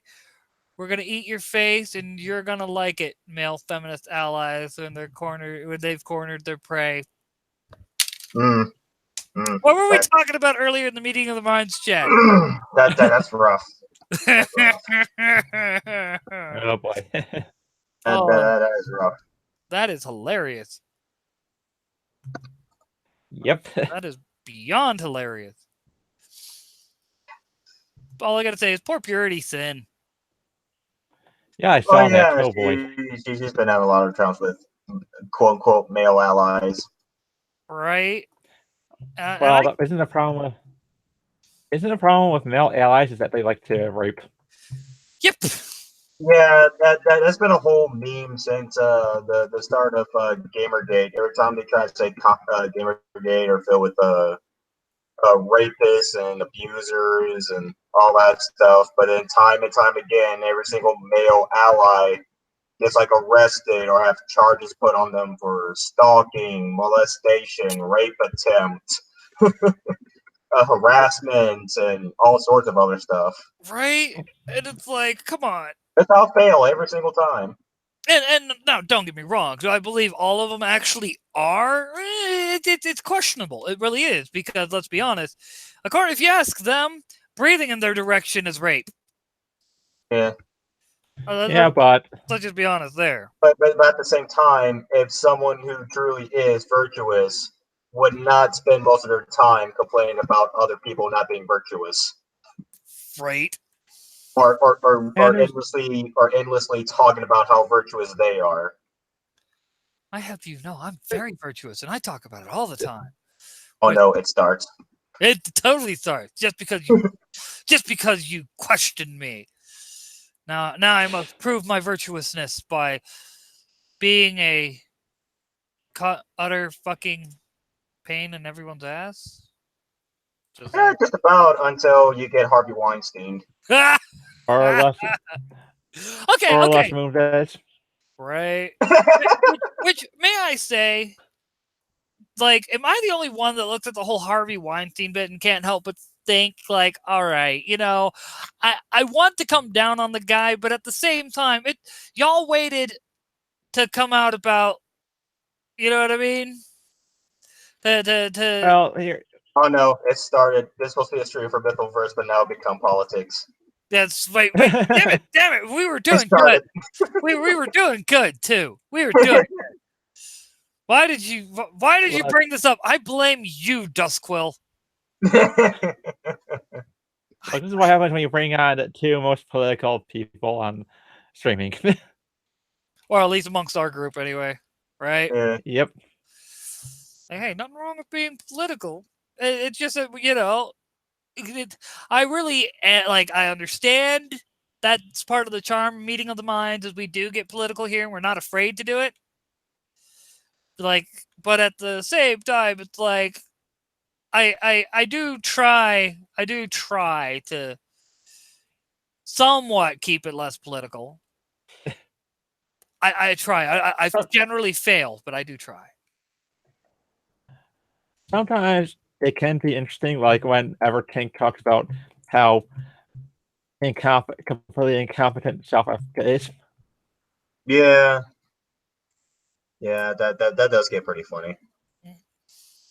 Or, like when we have, no longer Jussie. He lost to you. Remember that. He lost to you. He Jesse now. Yep. Laughing about him and like, did you hear about how the Osendire brothers are suing him and his lawyer now? Oh yeah. I am not surprised. I'm just like, come on. And really, my whole thing is you think the smart thing to do at that point where he is in his career and everything, because his career is gone. There's nothing he could do. Pretty much. Nothing. I think Empire is actually letting him go. Yep, they fired him before they even finished the last this past season. Yeah, they really have to try and wrap up his character arc as soon as possible. Like, and then the SNL skit. I'm the black. What is it? I'm the black, or the gay Mike Tyson. That's it. I'm the gay Mike Tyson. Yeah. I really I'm the new Martin Luther King. All that is like. I said they. I thought he said they was gay Tupac. That too. Yeah, the gay Tupac. Yeah. And then he said, "I'm the gay Lee Simmons." No, Jussie, I'm the gay Lee Simmons, because Lee Simmons is actually gay. Yeah. So it's like, I just made it. The killers left some clues. Well, you're kind of here, so they're not killers. It was a news. Then it was K. I wonder what that means. Oh, that's great. Let's see. Oh no, now Bob's blaming others for his poor decisions. Soon he will start fighting for virtual coochie crumbs. That's great. If there's anyone who you can trust to keep you humble, it's Gorgonite. Right. Oh, Gorgonite takes every moment he can to bust his balls over something. All right. Like, what the fuck? What did I do to you, man? I've always been cool. Whatever. We were here. From the way he acts, it's almost like he killed his dog or something. I know, right? Oh, damn. Is that what I did? Did I accidentally kill your puppy? Did he accidentally John Wick you? Yeah. Oh, shit. I'm fucked then. No, it's only if you do it to Keanu Reeves. Oh, okay. Okay. But speaking of Keanu Reeves, I saw a video on Facebook because I was actually on it randomly the other day. and it was all about his new biking company. Oh, he's got a biking company now. Yes, I think it's like something like Apex Bikes or something like that. Oh, that's kind of neat. Yeah. Have you seen like all the meme stuff of Keanu Reeves dressed up as Darth Revan? Man, that's. I think he'd be a good choice for that role, actually. I definitely think he would be a good choice for Revan if they do a light side. I guess you say it's like the canon Revan. He light side, but definitely a hard ass. Mm-hmm. Yeah, I can see that. Like, Revan was though the thing about Revan, what I remember from because I never did completely complete Knights of the Old Republic, but if I remember right though, That's me.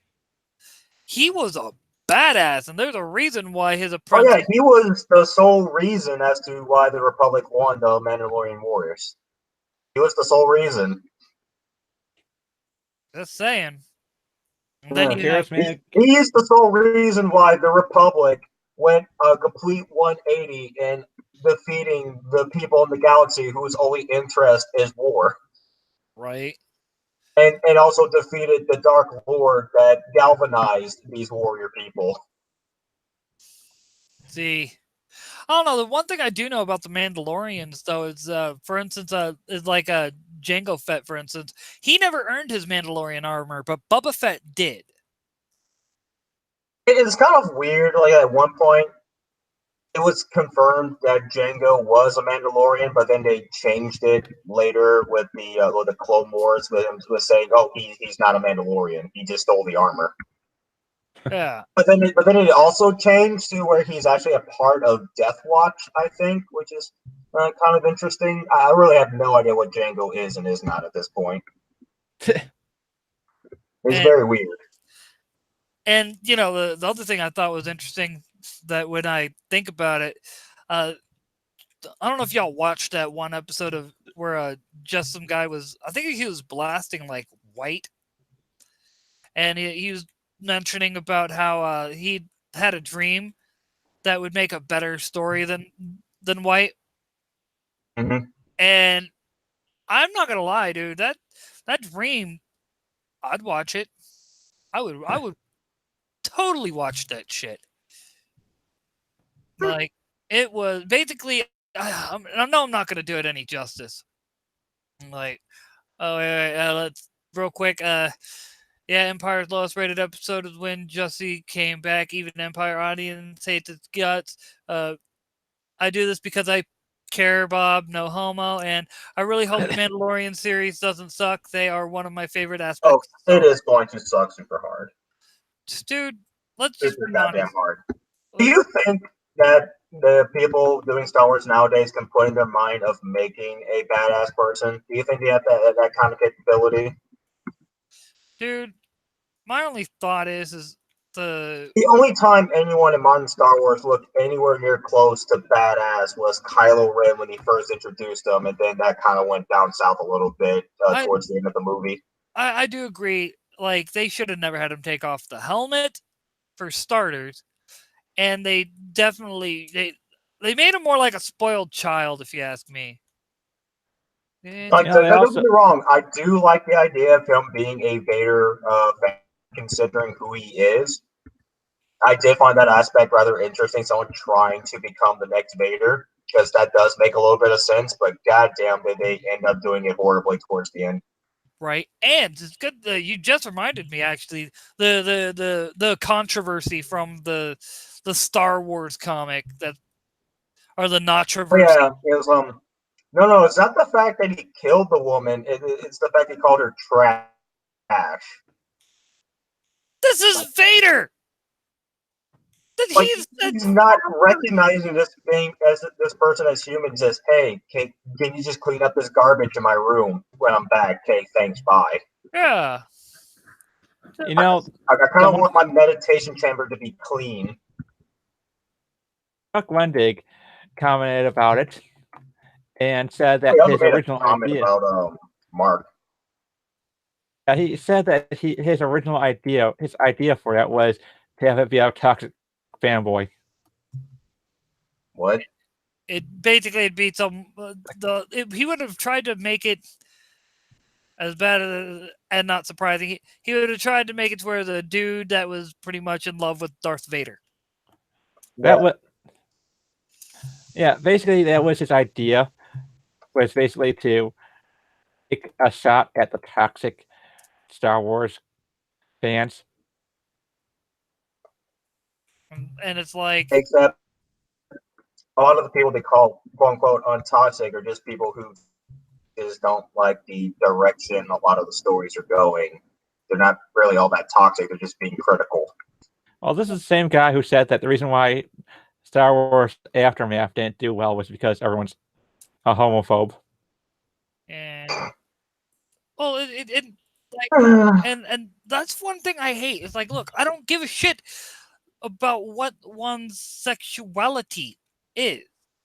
It's like the one guy running for president on the Democratic side. How he like someone was like, oh well, he's not a very good. Basically said he's not a good gay because he's got nothing to do with pride. Oh yeah, Parade. because he said he didn't like the pride parades. It's like, oh well, then you're not true gay then. Yeah, and it's like I don't. It's okay. On the one hand, a lot of the things that can be said about the various parades and whatnot, i.e., I am a pride guy who loves parades, and I absolutely loathe the hell out of the pride parades. I hate them with a passion. Yeah, and but the point I make is, especially in a time where there has been a lot of, I guess you could say, things been, whatchamacallit, give me a sec. The various pictures coming out from like different prides bit and different photo shoots where young children are around naked or near naked men at a pride parade. And it's like, you don't want that look. Doesn't matter if you're a Democrat or Republican, you don't want that look. That's how you get Chris Hansen called on you. Pretty much. No. Pretty much. It's just people taking this as an excuse to be the most depraved individuals that they could possibly be, like one time a year. Right. And it's all the depravity that hijacked it, so it makes non-strays look incredibly depraved. Yeah, Do you have an internet in the house? It's happened before. I'm going to quickly go through chat. If I remember correctly, there was a comic where Jango was a Mando recruit during the True Mandalorian versus Death Watch war, and didn't become one because his entire side died. Neostar says just some guy is pretty brilliant. Then again, it doesn't take much to make a better story than Kwanzaa's White story, which reminds me, I want to talk about that dream real quick. So basically what it was is the way it was set up, you see three guys about teenage age, kind of scrawny looking. One's like really scarred up, but they all look exactly the same, except one has like scars and everything. And like they get off this train city and everything. One of them bumps into a dude. Dude makes a big old stink about it. La da da da da. You attacked me. La da da da da. And as time goes on, he keeps escalating, and the three dudes are trying to calm him down and whatnot. And it's like then it escalates. The dude's like, he tried to kill me. La da da da da. Well, right. Authorities come. Well, and the dude keeps referring to them as dupes, and like basically the authorities come. The people around are all siding with the guy who's been escalating, saying things got worse. La da da da, and then it gets to when the authorities get there. He's like, well, I guess we're gonna have to take him to be refurbished. Well, the dude's like freaks out, runs and jumps off this thing right in front of an incoming train, kills himself. Right. Well, one of the law enforcement officers pulls his firearm and went to shoot the guy while he was, flying through the air. One of the other dupes, stops him from firing. He puts his finger between the trigger and everything. Like, thing to know, like legit thing to know if you're ever in a situation, if you can get your finger behind the trigger and keep it there, they can squeeze your finger, they can hurt you, they can hit you, they can do everything they can. but they will be unable to pull that trigger. That is a legit thing they teach in like police academy and things like that. So, Right. well, the dude kind of explains that the dupe that killed himself had been through all these different conflicts, the worst of the worst battles where most did not return. Like the few that did, it was a miracle of. And then explained to the officer that he would not have hit the dupe falling, but he would have hit the train, the conductor of the train, and killed all those people needlessly. Right. And reminded him as well that dupes were programmed to not harm humans. And asked him to release the trigger because it was starting to hurt his finger. Well, and he said, that's where he explained everything and then said to the guy, and now he's dead because of you. And the guy just kind of looked down really sheepish and kind of slinked off and the crowd dispersed. Well, then from what Chris said, he had in the dream, he had like a Starship Troopers type newsreel play, and that explained that these things were basically the dupes were mass-produced duplicates designed to do certain tasks that were deemed dangerous for normal humans, i.e. go to war, things like that. There was originally all various types, but they decided to make one. Feminists went nuts because of the female ones people wanted to sleep with, and apparently they were able to produce children. And then they didn't like certain ones because they looked too menacing, because they were stronger than a normal human, more durable, things like that. And so they purposely made them look like teenage boys, you know what I mean? Right. And yeah, and the derogatory term for them was dupes. I still think he should write a full treatment because it'd be amazing. I mean, I don't think. as I told you, Gorgonite, I don't mind that in the Clone Wars, the Mandalorians had a pacifist route because at that point, they have been through how many near extinction events to the point where okay, guys, look, if we want to survive, we can't just go to war with everybody. We need to do something different. That's probably every warrior culture has been through that kind of phase before. That's just what happens naturally. Look at Japanese. Yeah. I still like that. I can confirm mathematically that Chuck is a full of shit and writes like a lobotomized teenager.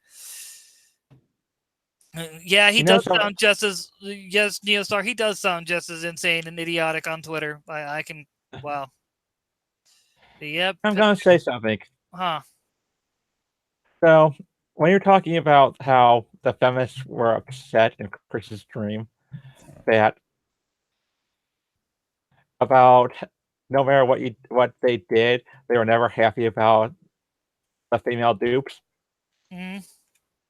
Kind of reminds me of an issue of Transformers where Optimus Prime has a female Autobot built, RC, and the feminists complain because she was pink. Then, when RC is the one that saves all the Autobots during a Decepticon attack, the feminists complain that they made her too masculine. Which Optimus Prime then decides that you can never please a feminist. Yeah. You never can. Never cater to them, never apologize, never do any of that. Oh yeah, and the whole bit about the refurbishing, I forgot to mention. Basically, what happened to them is they were their minds were wiped, and they were pretty much set back to they were blank shells again, what they were when they originally, if you will, activated or whatever, when they first woke up. That's why he ran and jumped in front of the train. Huh. Jeez.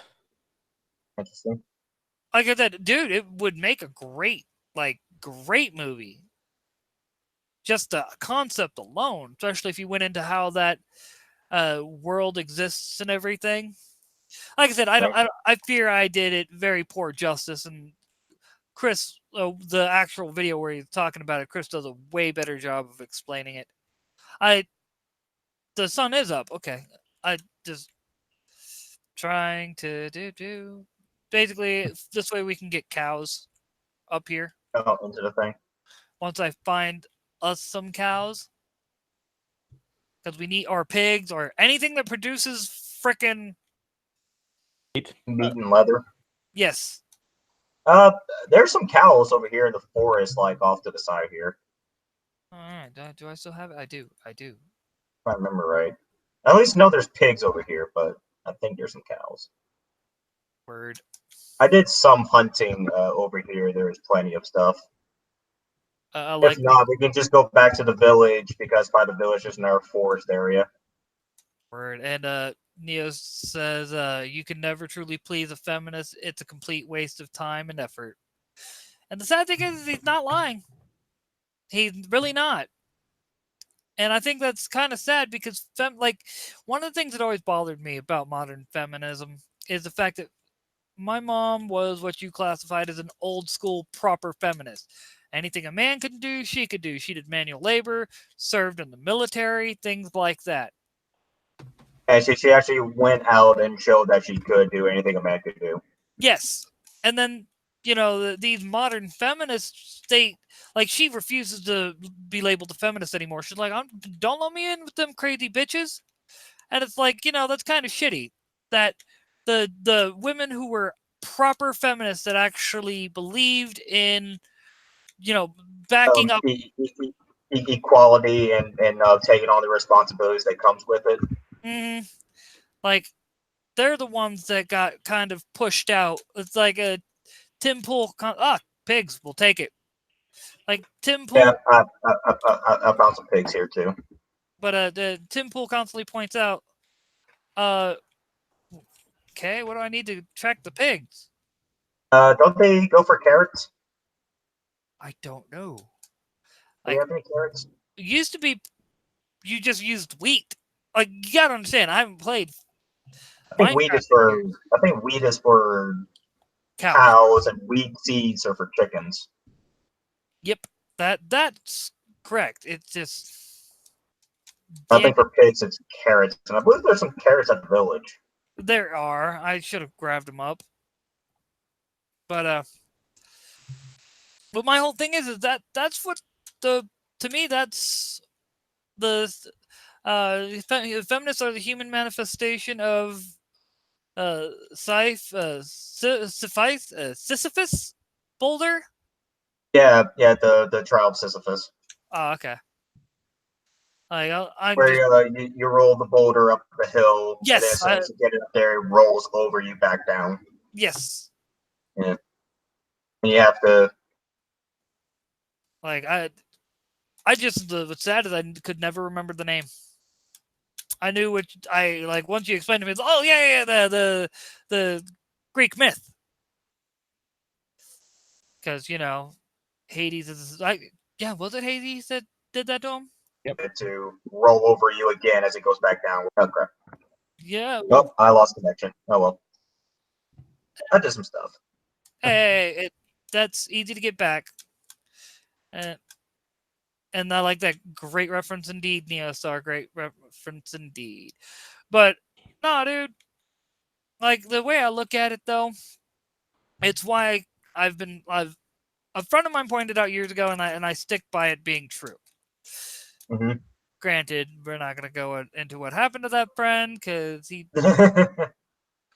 it's kind of shitty for all parties involved. Right.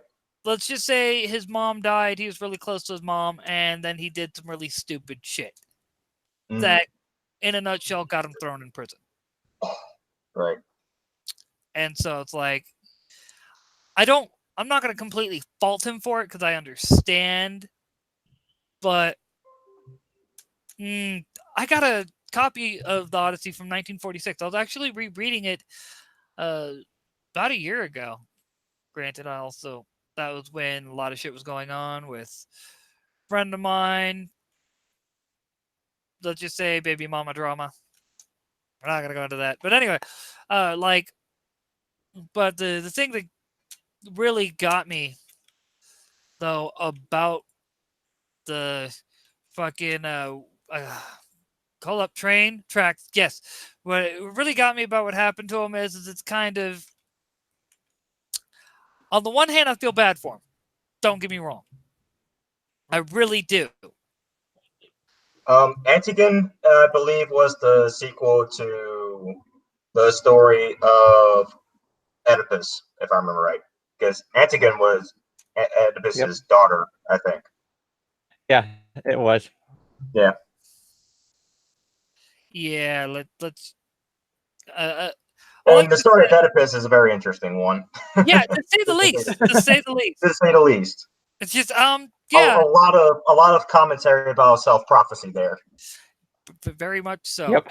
Very much so. And just all I gotta say is that is Freud kind of read a little too much into that prophecy. I'm just saying, and into that book and whatnot. Yeah. Or as I like to call him, fraud.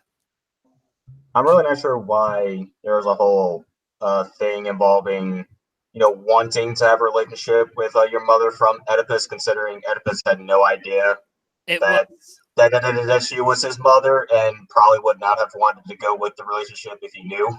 Exactly. Because literally both parties absolutely hated each other and themselves upon finding out what happened. Mm-hmm. Oh yeah. The point of Oedipus called out his own eyes. Yeah, because he could not bear to look upon his own children, knowing like how they were conceived. Yep. And it's just ugh. It's a whole messy ordeal. It really is. And what makes it worse is like he killed his father and everything, and he didn't even Probably by accident too.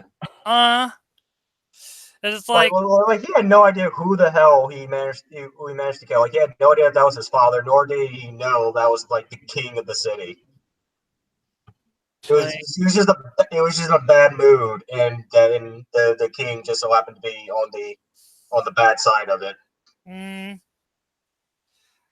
The thing was, the only reason why the whole situation started is because the Oracle told him that his own son would kill him. So like, okay, I'm just going to send my son away, and you have no idea who I am. You'll probably never meet me, and that ended up being his demise. Yep. And then he ended up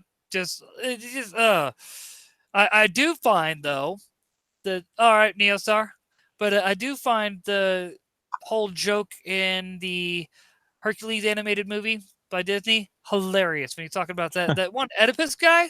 And I thought I had problems. Yeah, that's great.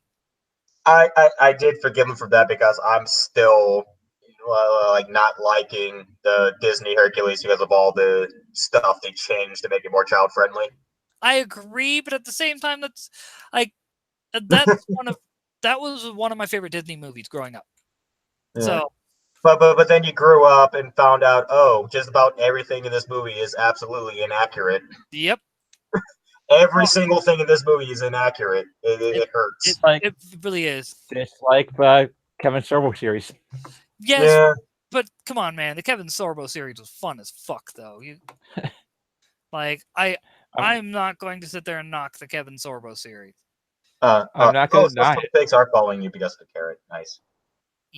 But no, get back here, pigs. It wasn't supposed to be Oedipus wants to bang his mom. The story is just a tragedy on every scale to show how effed up and self-destructive fate is. It really is. Oh, the fates really is. The fates don't give a fuck. They don't give a fuck. But before I go, guys, I'm working on a new villain that I may post later. Oh, you're getting out of here? Awesome. Does this have to involve Geo? Geo something? I can never. I'm sorry, Neo Soccer. I have a hard time remembering his name, but it was like Geo, something Geo Gerizer or whatever. The Irish Flyer. Let me do this. Like ruining Hades and not showing how much of a spiteful bitch Hera was. Yeah, exactly. Right? Like, I really did not like the fact they made Hades the bad guy, because in actual mythology, Hades is like the best dude ever. The only objectively wrong thing he's ever done in all Greek mythology was kidnap his own wife. That's about it. Yep. And even then, like he still worshipped her like a queen. So it's And just the kidnapping and tricking part that was the rough part, but he weighed on her like hand and foot. well, and like he even, if I remember right, turned a blind eye to her many Affairs. yes. Yeah, It's like Well, that was a thing. yeah. like if he was really that much of a oh, come on. But oh god, there's a skeleton up there. That's Yes, great. can you handle that? I'm still connected. I'm waiting for whatever to like allow me to get back in. Oh, come on. Damn it. And Damn now it. spiders. Come on. This is going great. Damn it, pigs. Come on. Fucking game. Come on. Come on, piggy. Come on, piggy. Come on, piggy. Come on. Come on in. Come on in, piggies. Piggy, piggy, piggy, piggy. I don't think pigs can go through doors. And I don't think the door's jammed. Yep, there we go. Yeah, well, it's Well, at least they can still see you with the carrot, so it's fine. yeah. Well, I'm missing a pig. I did have like 4 over here. Oh, there's the fourth one. Motherfucking. And that was when kidnapping was practically marital practice, and the only 2 people who truly messed up objectively deserved it. Right. I'm not sure which ones he messed up, because the only one that I know mortal he interacted with was Morpheus, and even then he was like, "Okay, look, dude, I know you want your wife back. I understand that you love your wife, but I just can't give up a dead person. So here's the thing: if you just walk outside of my domain back to the moral realm and do not look back, you can have your wife back." And then Morpheus screwed himself up over that. All right. Because like literally 2 steps before he's officially back in the mortal world, he walked back, saw his wife, then his wife disappeared. Yep. It's one of those things, man. One of those things. I'm not sure what other instances he's had of meeting with mortals, though I'm pretty sure there's quite a few of people going to the underworld to do something. Right. So I think you said you're having problems. You're having problems getting back into the server. Is that what you're having? Yeah, you that's one thing you don't want to do to hate. You guys still there? Yeah, we're still here. I'm here. Yeah. Oh, okay. So you're having problems getting back into the server? Is that it? Yeah, I tried to get in, I get immediately disconnected. Let me see if it'll, it's been a while. Let me see if I can get back in. All right. But yeah, if you're trying to kidnap, what's her name? What's his wife's name? Persephone? I think.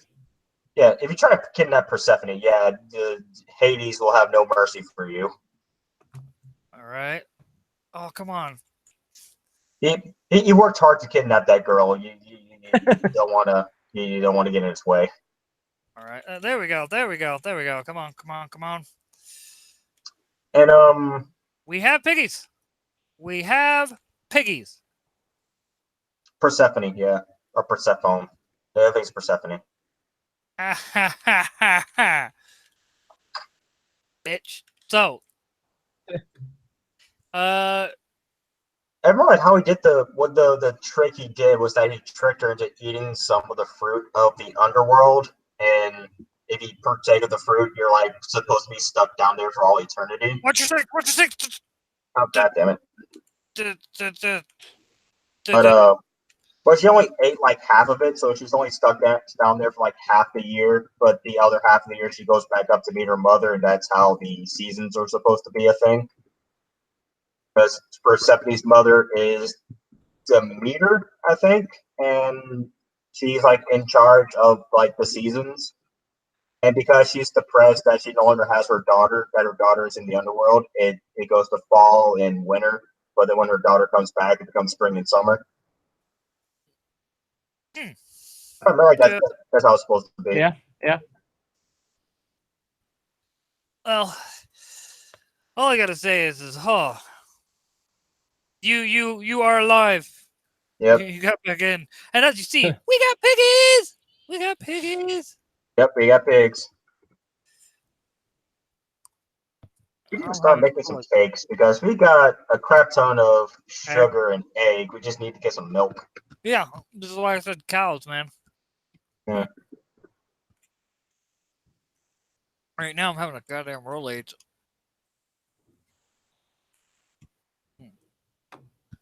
So, okay, we got this area built off here, right? No, we just got to get. Oh god, I am lagging all over the place. Yeah, I might need to restart the server. Possibly, let me check it. Oh wow. Yeah, I may need to restart the server because it's taking up a lot of my memory. Jeez. Oh yeah, dude, no. Servers are. It's why I said, if this was strictly a server for various games, I think I'd still up the RAM. Yeah.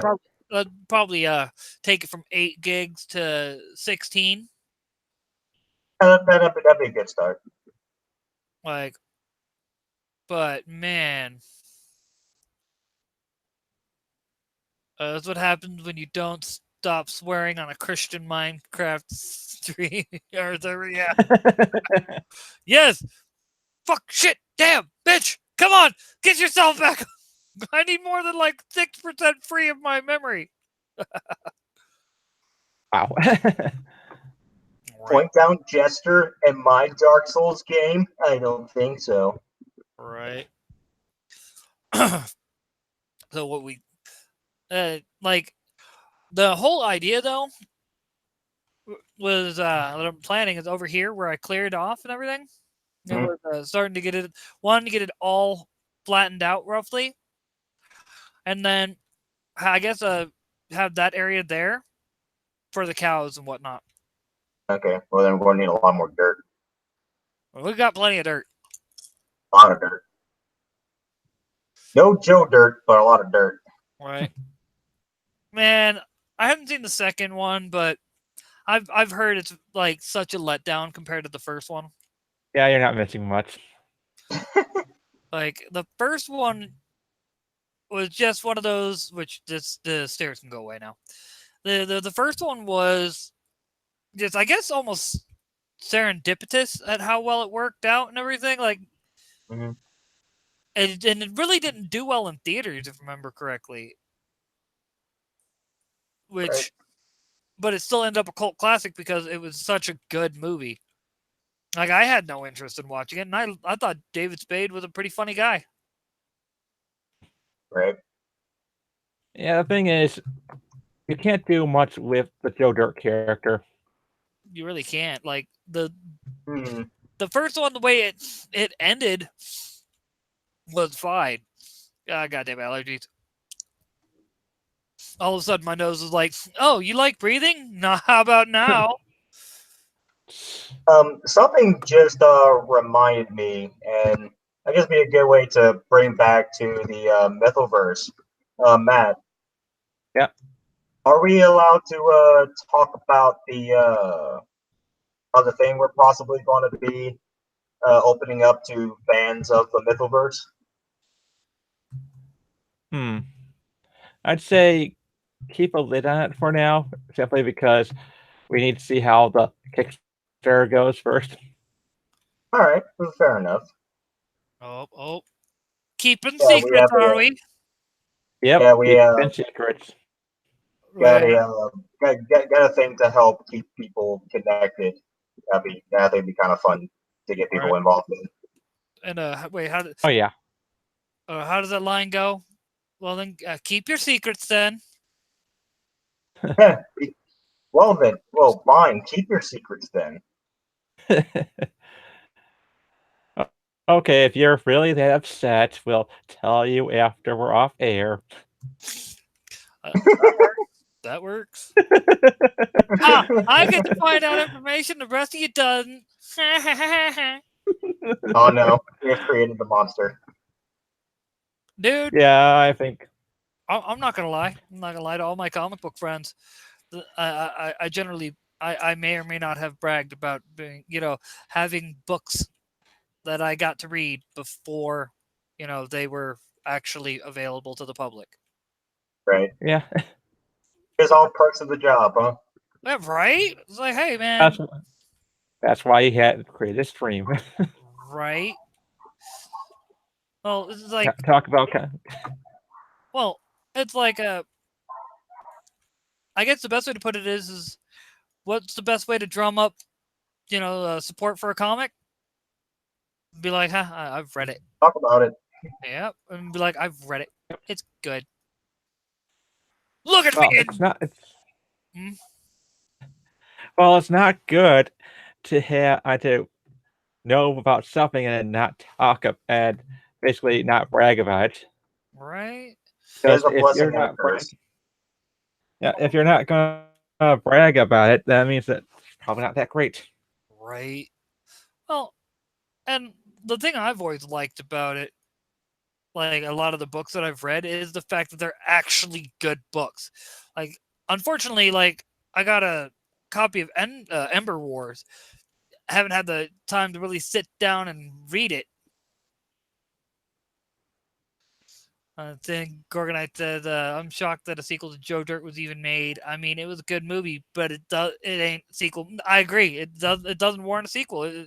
I'm not sure how exactly you could have made a sequel for Joe Dirt. Like a good one. Yeah.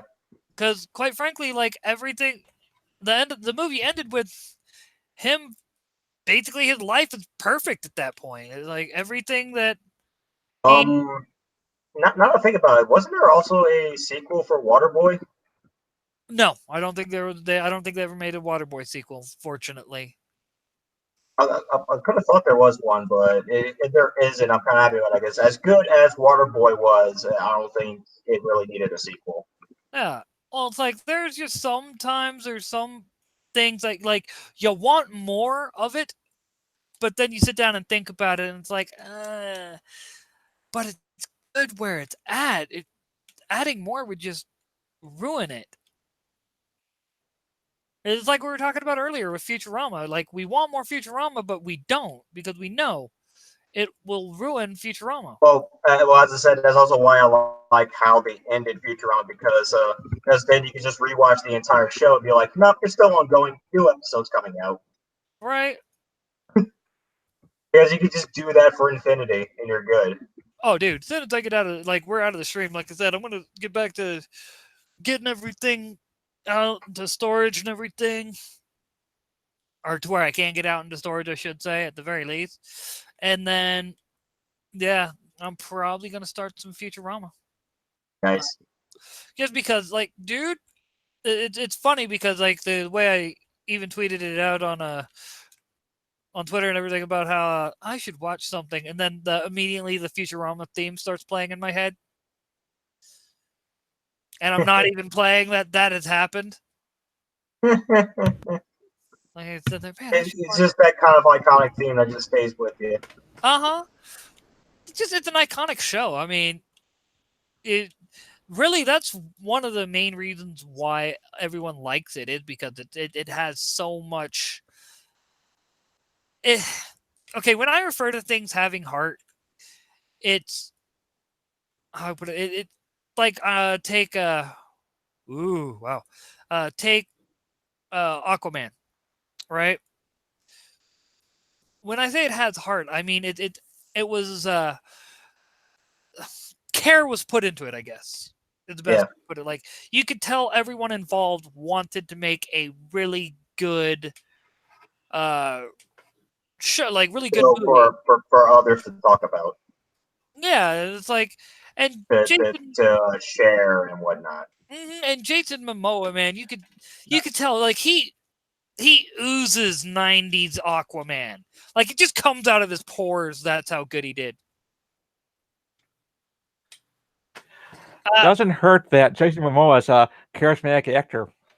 It really, it doesn't. I can guarantee you that whenever it was confirmed that there was going to be an Aquaman movie and Jason was going to be the actor for it, it was about all my female comic book fan friends. We just talked nothing about how hot Jason was.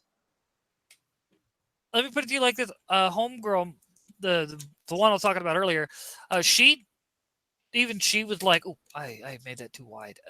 Even she was like, "Oh no!" One minute I heard, and I'm they're like, I wanted to see it," and I just see the look on Doug's face. He's like, "Yeah, come on, it's just, you know what I mean?" Like, Yeah. it's one of those you just gotta accept. Sometimes you just gotta let the wife have, you know what I mean? Things. Yeah, gotta let the wife have her eye candy. Yep. And then what made it worse is me constantly like, yeah, we need to watch this. I haven't watched it today. We need to watch this. No, y'all have no idea. My friends still, like, they won't watch Deadpool. Oh yeah, why? Imagine Deadpool finally out on DVD. I get said Blu-ray DVD. Mm-hmm. And then proceed to watch Deadpool every day for like the next month and a half, 2 months. Right. Sometimes a couple times a day. Does that tell you anything? I'm that Need guy. help. Well, especially when it's movies that get it right. I will watch like just obsessively. Because let's be honest, I grew up in the 80s and 90s, man. We didn't have these good movies until I became an adult. And it's like, how did that line go? Oh, geez, what the hell? Why? What? Why is this a thing? What happened? Oh, fuck a duck. Exactly. But okay, we I'm need not a sure why crossbow. this is a thing, but here we are. Yeah, apparently. So yeah, we need a second door. Apparently. We need a back door. I'm not even playing. We need a back door now. They're like staring right into my soul right now. Yeah, they are. Heh, bitch. All right, I'm inside. I'm gonna. Oh, you motherfucker. I'm gonna do something. That's why I had the iron and everything on me. Now I remember. I'm gonna make a crossbow. Gonna creep along the side here with my shield up. Don't mind me, fellas. Do it. All right, I'm missing. All I need is the tripwire hook. What do I need for the tripwire hook? Yeah. But right now I'm having a Mexican standoff with this guy wielding a sword and shield, and he has a crossbow. I'm not sure how well it's gonna go. Right, and Neil Stark says, "Yeah, I loved the hell out of the Aquaman movie. I was really satisfied with how they handled Black Manta in the movie too. I know, right? Like it's like they actually listened to fans and all the things that fans wanted them to do, and they were like, okay, I think we can do this, and then they did it and did it right. And see, it's lessons that I thought these assholes had already learned with like other franchises, that the more accurate and close to the source material it is, the more the fans enjoy it and will. How's this asshole doing in our pig pen? We have someone in our pig pen? Yeah, the banner guy. God. It's all right. It's okay. I'm about to ditch some stuff and then come up and handle it. Because I've just made me a crossbow. But I don't want to have anything but the crossbow.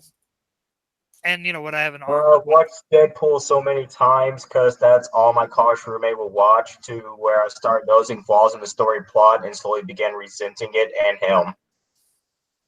Not saying it's a bad movie, but good God, it isn't the greatest thing since sliced bread. Well, luckily Agreed. luckily for me, I'm generally wearing a headset, so. Let's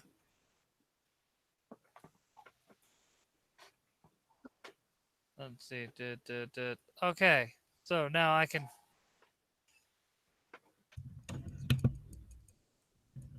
Yeah, bitch. What now? Oh, Betsy. Yep. Which is funny because in most games, oh shit. The main weapon I use, I generally name Bessie. No lie. Yeah, we Okay, got the banner. You will die next. I need more arrows. is there a thing that's supposed to do with this banner? I don't know, but oh what? You what? What, motherfucker? What? Yeah, I got you distracted. What now? Don't make the other guy jump down and beat your ass.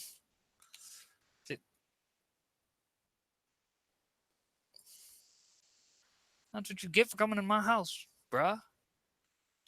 And we got the other guy who's not armed. How you doing? Yeah, you need to fuck off too. And get away Oh, from our door. he's got Max. Yeah, the acting shit. You, fuck off. What are you doing? Okay, he's down. Word. Ha! Bitch. And I like that you come in right when got Oh, two hey, more. I got an emerald. Yeah, they dropped them. Nice. They Oh, hey, we can just. no. I watched the movie while wearing a headset. Is what I'm saying. Like We can. they. I know exactly where to put this. Oh, you know what to do with it? Word. Where'd you go? Are you putting it up at the top? Yep. Aha. Oh, you can place it up there? Yep. Look at this. I'm on my way up.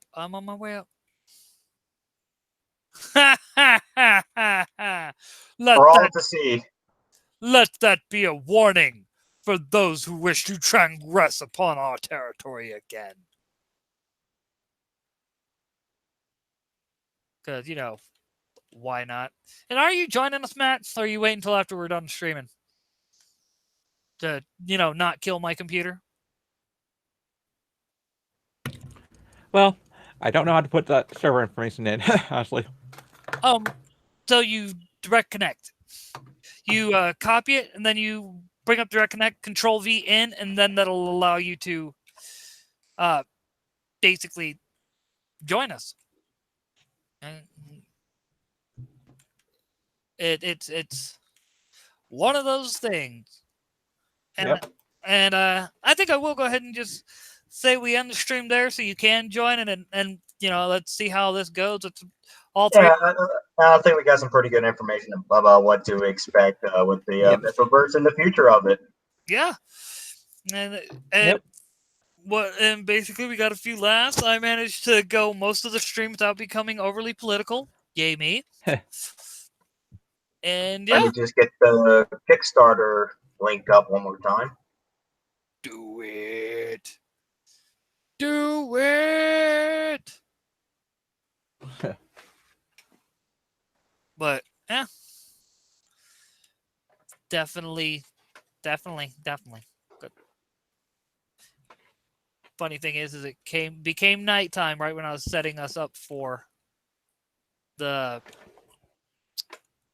and Deadpool has kind of become overrated in my opinion. I enjoyed the movie just fine, but it seems like Deadpool has gotten way too much exposure.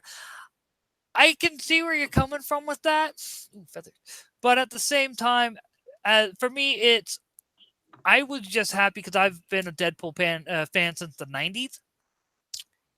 So to finally get a Deadpool movie was dream come true. And the fact that they did it right. even more so. Like, I would be very disappointed if they hadn't made that movie right, like I was, when they gave us Deadpool and X-Men Origins Wolverine. I'm still kind of pissed at that movie. Like, my parents couldn't understand because I went to the theater with them, right? They couldn't understand why I was so mad about how they did Deadpool. It's like, no, you have no idea. I was just mad about it. They did something in that movie that was like, that they just did wrong.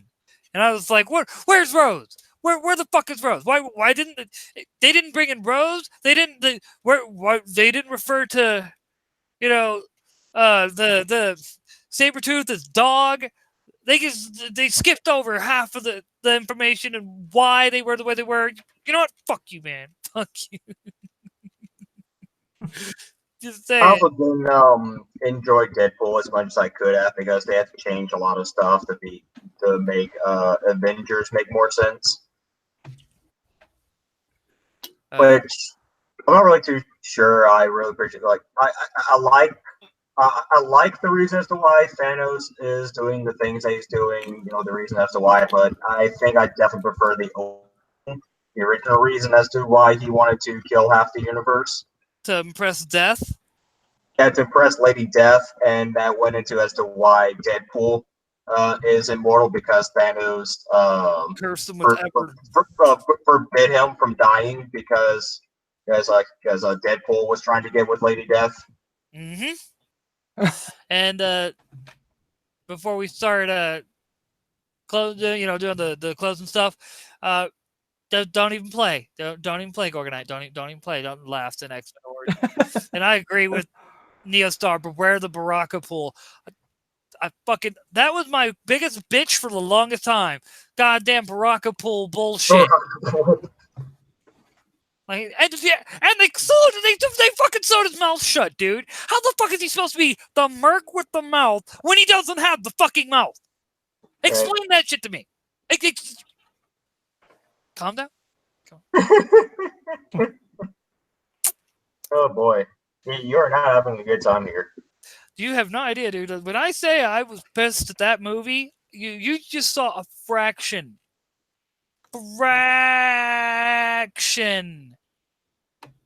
of how I was back when that movie first came out. I was so fucking mad. I've been trying to bang Death Incarnate.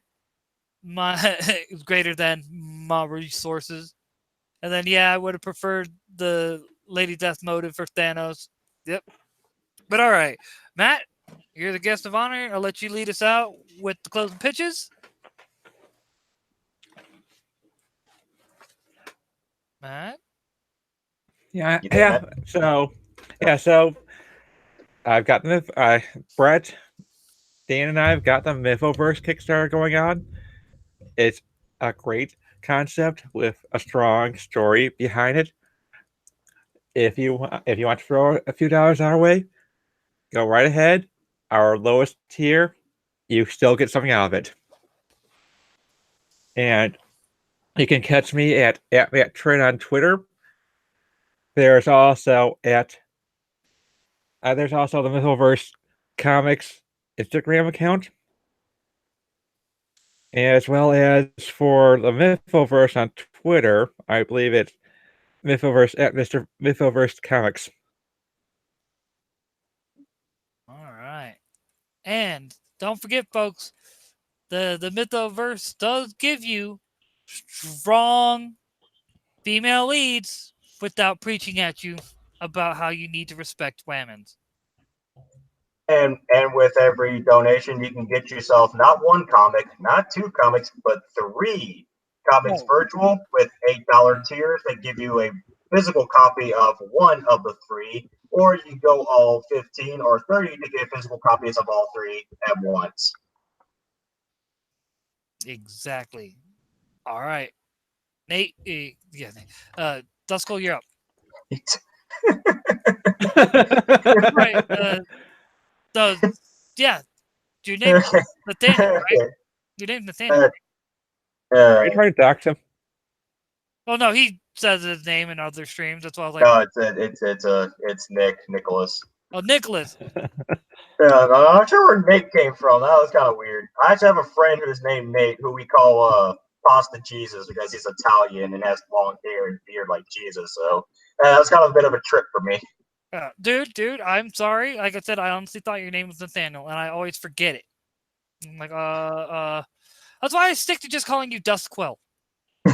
It's a lot more iconic for me that way, isn't it? Yes, it is. It really is. Sorry.